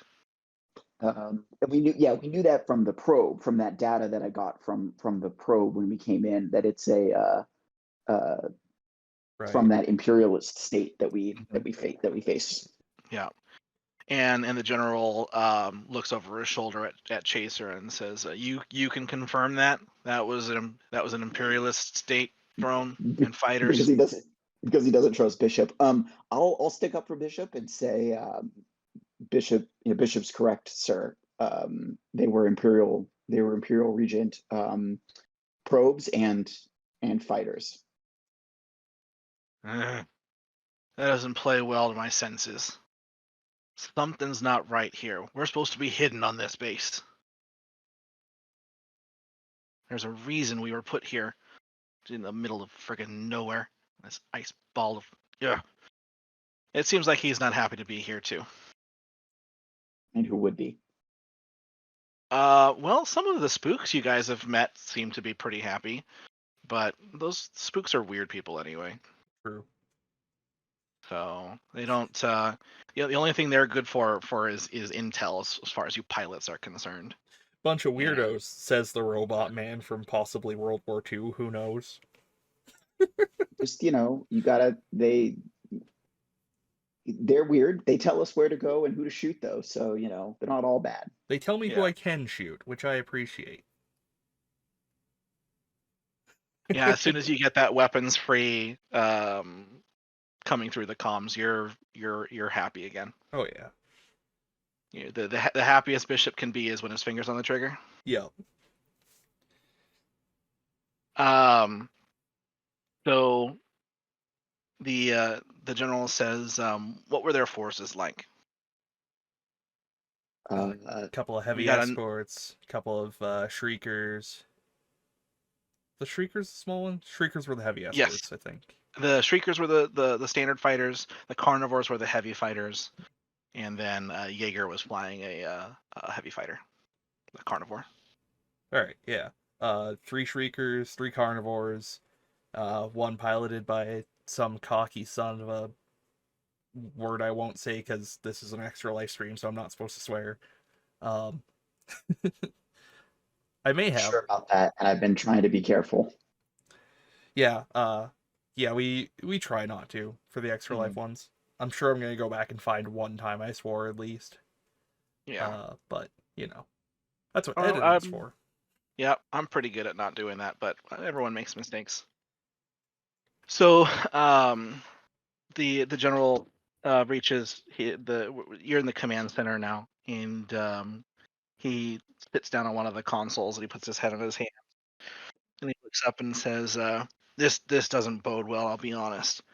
It looks like they were looking for something. Does that feel right to you?" First thing we encountered was a probe droid. It was definitely scanning for something, and our approach to it may have given them the information they were looking for, confirmation that something is here on this planet.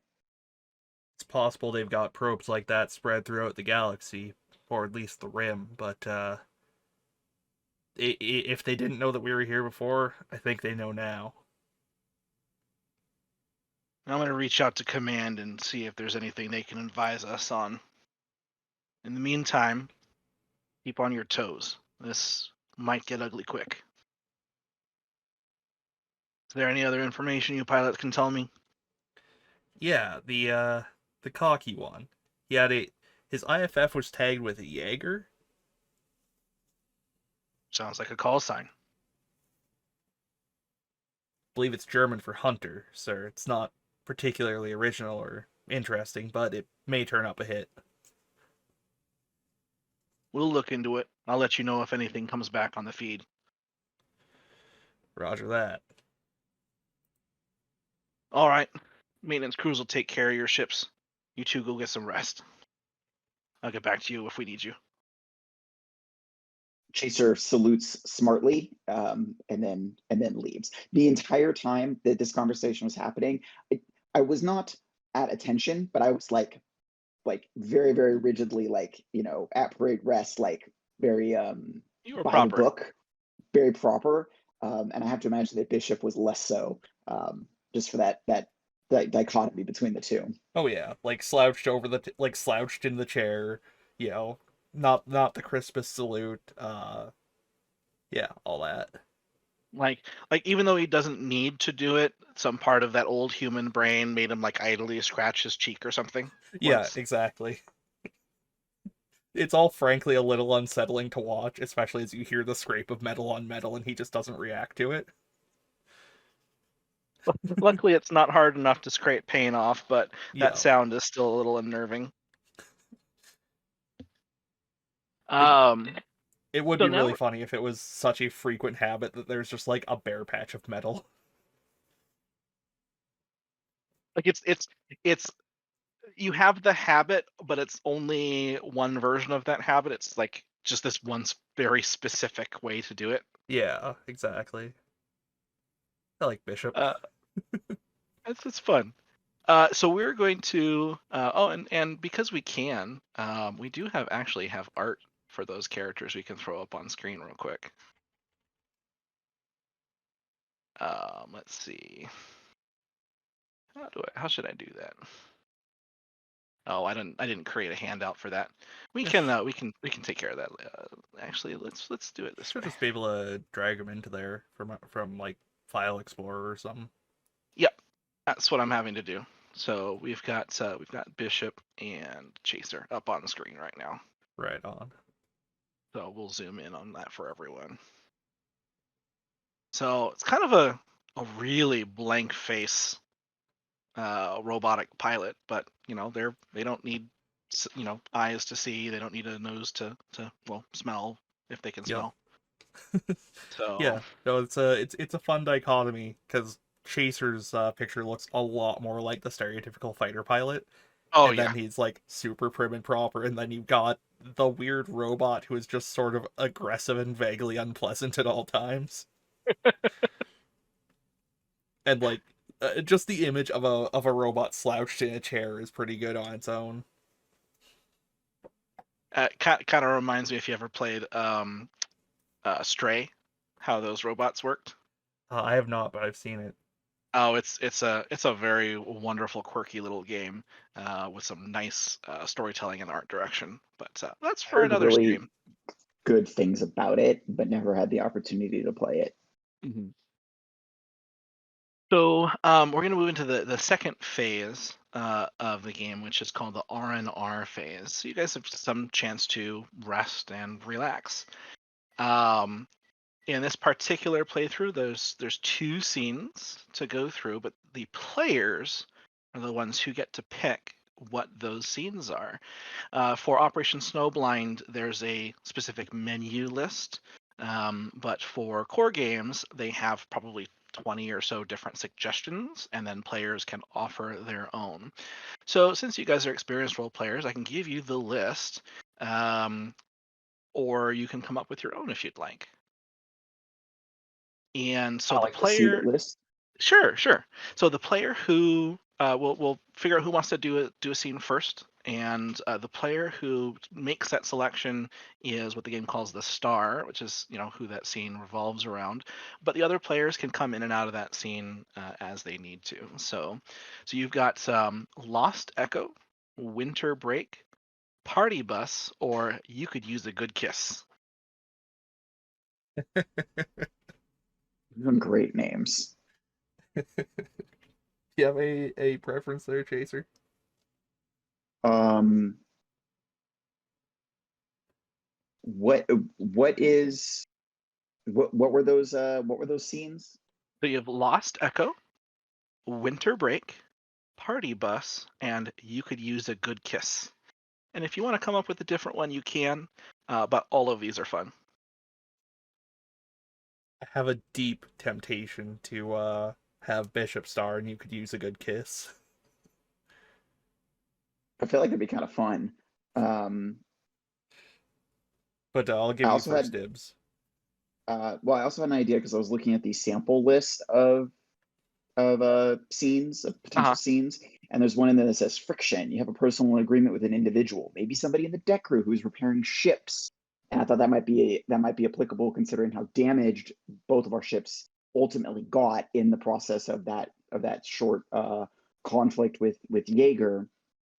That might be an interesting scene where I don't know, maybe having a disagreement with the deck crew that's repairing the ships, and have to navigate some of that. The other one that does sound somewhat interesting is the Lost Echo. That also intrigues me. Um, All right. Well, I mm, believe Bishop has given you leave to go first. Mhm. So, let's do Lost Echo because that's coming from the list for this particular campaign or all right. scenario. So let's do Lost Echo. All right.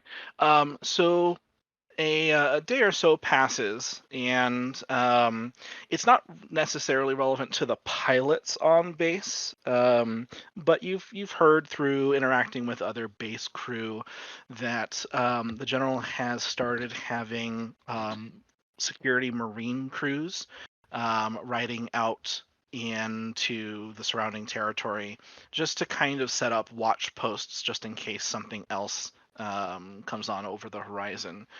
And one of them has managed to get themselves lost. There's a kind of a blizzard is starting to roll in, and he didn't make his check-in point. And so Chaser was asked, and he can bring along Bishop if he wants to, but Chaser was asked to suit up and to see if he can't locate this missing Marine. Am I taking out my ship, or am I riding a tauntaun? Because that's exactly what this is. Yeah. And I love This is it. I'm exactly so what this happy is. right now. So I'm taking out my ship, or am I riding a tauntaun? Well, so you have the option. It is the beginning of a blizzard right now, and so it might be difficult to locate someone from the air because it's going to interfere with your sensors, and it's going to buffet your ship around. Or you can take that local creature out if you want to. Let's do the local creature. So I will, suit up full, thermal gear, etc. Let's see. It's a search and rescue op, so I'll probably take extra med kit, some maybe like a thermal sensor, like thermal activated binoculars, so I can like hopefully see a bit better through the snowstorm or pick up on heat sources. And I'll suit up and but look worryingly out at the slowly worsening storm. Mm-hmm. And I'll ask Bishop if he wants to come along and help out. Sure, I'll come with. It's a yeah. good excuse to get out of the base, stretch my legs. So when the animal handler, in charge of the corral for these local creatures that you've been using, sees you guys coming up with the with your thermal gear on, he looks at you concerned and he says, "You know, when that blizzard fully hits, this temperature is going to be below zero, right?" Don't have much choice. General needs that lost Marine found as soon as possible. Yeah, but you're probably not going to get very far. You're not so freeze to death. Well, that's just a risk we're going to have to take. Not leaving a man out there. All right. I was expecting one of you to finish Han's line. I admit it's been a while. Oh, that's what he yells. You can deduct a nerd cred, but I do not remember the line well enough to repeat it. Well, he yells at the guy that I'll see you in hell, and then the screen wipes. Jeez. Wonderful. So, Star Wars is one of the core pillars of my nerddom. That's fair. So, I need to watch the OT again. It's been too long. Yeah, I've got that stuff memorized. So, so you're riding your not-nots across the tundra and kind of establishing a wide search pattern, keeping yourself in visual range. You don't want to get lost yourselves. Visual range of each other, I should say. But it's becoming harder and harder to see more than a couple 100 meters in front of you, and that temperature is dropping fast. What might you do to either speed up your search or do something that might help you kind of get this done quick before anything bad happens?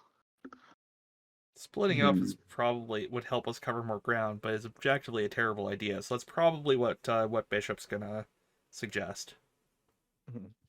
I would push. So Chaser would definitely push back on splitting up too far. Kind of pointing out the dangers inherent in splitting up too far. But then maybe as a compromise, say like, okay, let's widen our search area and put a little more distance between us in order to find this missing Marine a bit quicker Stay within shouting range. Yeah. or something like that. Yeah. Well, that shouting range is gonna be dropping as that wind picks up. That's probably true, but Yeah. Yeah. I, Don't Okay. have much choice though. yeah. Okay.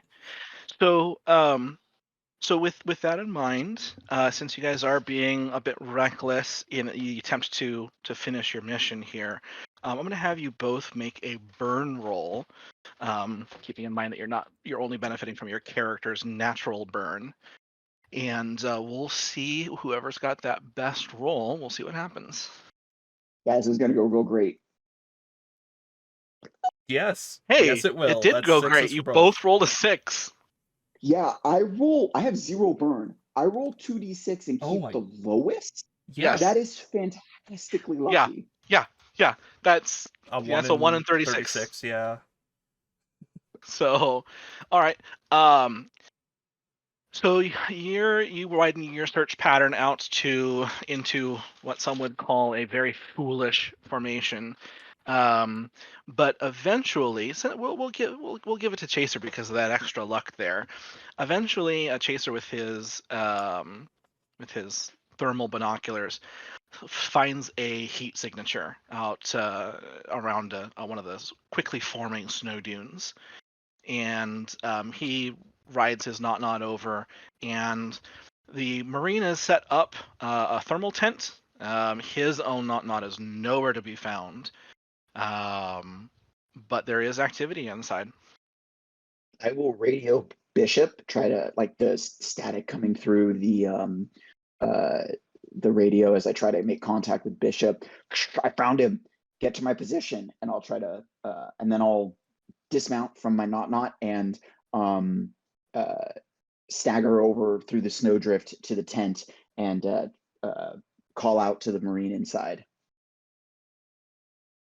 Um, so you hear a bit of a voice coming inside. It's starting to become really difficult to hear, and through the chattering of teeth, he says, Hello, who's out there?" Do we know this guy's name? You guys can come up with his name. Ramirez. Ramirez. Do the Ramirez, that thing. works. Yeah. Perfect. I will. Actually, Lumen would be good for a Call of Duty system. It really would. I think it would work very well. Definitely. Um, Private Ramirez. This is what is our rank? What Chaser? Um, This is I'm pilot chaser. I don't know, something yeah. like that. You're an active duty fighter pilot. You would at least hold the rank of lieutenant. Okay. This is Lieutenant Chaser. The general sent us out to find you, soldier. Let's get you out of there and back to base. And I'll I guess there's probably a zipper or something I can open up on the outside. Yeah. There's a way there's some flaps to unfold to help keep the air in, and then there's a final zipper. And when you look inside, it looks like this Marine has been in a fight with one of the natural predators. There's a couple of large predators in this area. Somehow they're able to get that size despite there being a really low level of just life in general on this planet. And it looks like he almost lost. There's shreds in his clothing. His skin is torn up. There's a nasty gash in one of his arms, and he looks like he's starting to get frostbitten as well. But he is alive. I'll look at him and say, "I hate to see the other guy. Come on, soldier. Let's get you back to base." And Yeah, he's missing an arm now. this is spectacular. I will. I'll grab like a thermal blanket or something like that from like the first aid kit and like wrap it around him. And so figure by this time probably Bishop has gotten close enough that we can like rig something up. How heavy is Bishop? Is he lighter or he's gonna have to go on your not. Okay, Bishop's fairly heavy. Okay, Yeah. that's fine. I figure at minimum Bishop's probably about the same weight as as an adult human, probably a Yeah. little heavier at minimum. Yeah. But if Okay. if you want Bishop to be a tank, then go for it. Yeah. Your not going to be happy about it. He's probably about 1.5 times the weight of the average human adult. So if the not can hold me, it's probably gonna hold you and Buddy Boy. Yeah. Okay, Ramirez. that's fine. Ramirez, yeah. That works then. So I will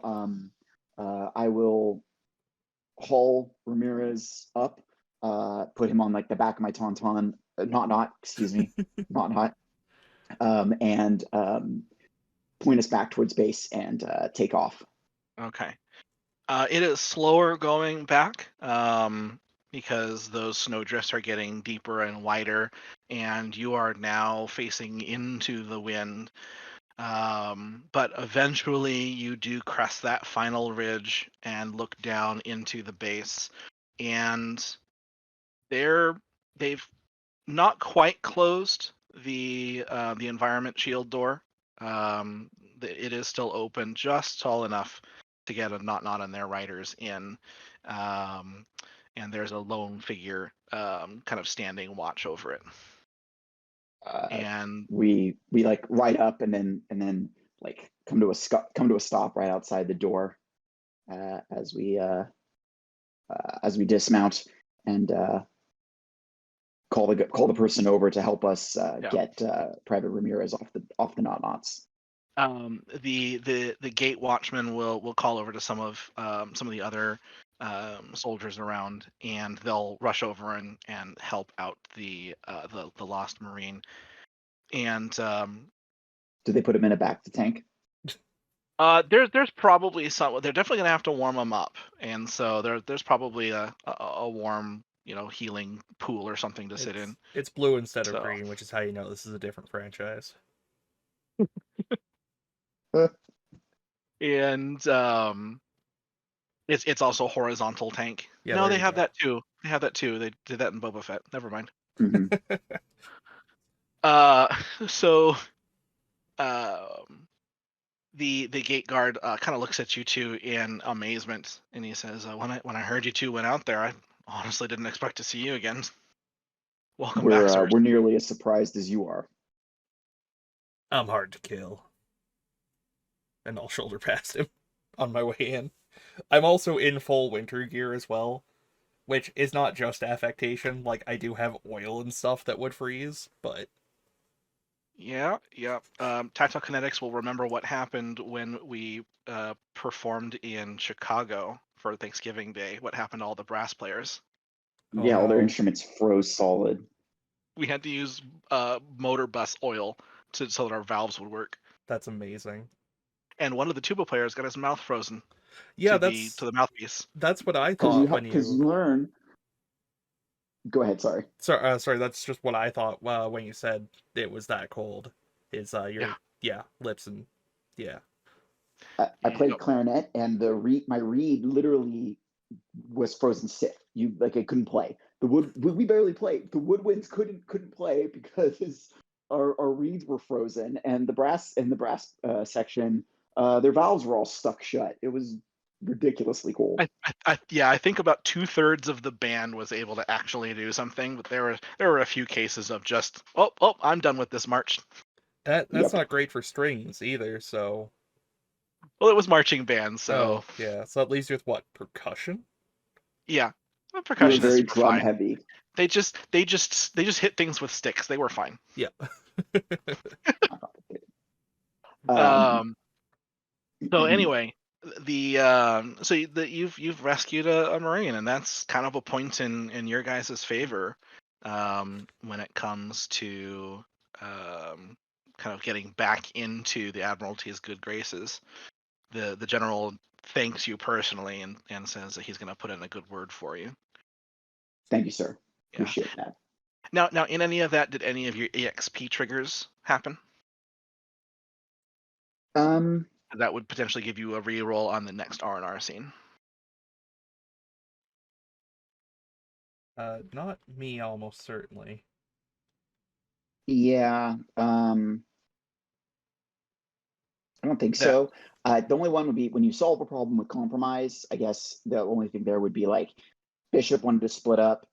I was like, no, let's stick together. And the compromise was we yeah. would widen our search and the distance between us, which does carry some risk, but we wouldn't completely go in separate directions. Yeah. I don't really know. It's a compromise. The way I would Iffy. interpret that is compromising with an adversary or an antagonist to come to a Yeah, somebody solution. that you're actually Yeah. conflicting with. Yeah. That's fair. So no, I don't think any experience Did triggers. any of Bishop's trigger for him suggesting a reckless action or activity? No, that's just me. That's just what I do. Oh, okay. Okay. Yeah, the closest I would get is actually no, basically nothing. Gotcha. Okay. So we'll move on to the next R&R scene, which is Bishops. Yeah, as funny as me awkwardly flirting as a robot man with somebody would be, I think I'm going to go with Party Bus instead. All right. Let's see. Also, I love the Not Knots, by the way. Big fan. Yeah, Um, fantastic. Really quickly. these ones don't actually smell that bad on the outside. Well, Well, that's good. I'm sure they smell worse on the inside.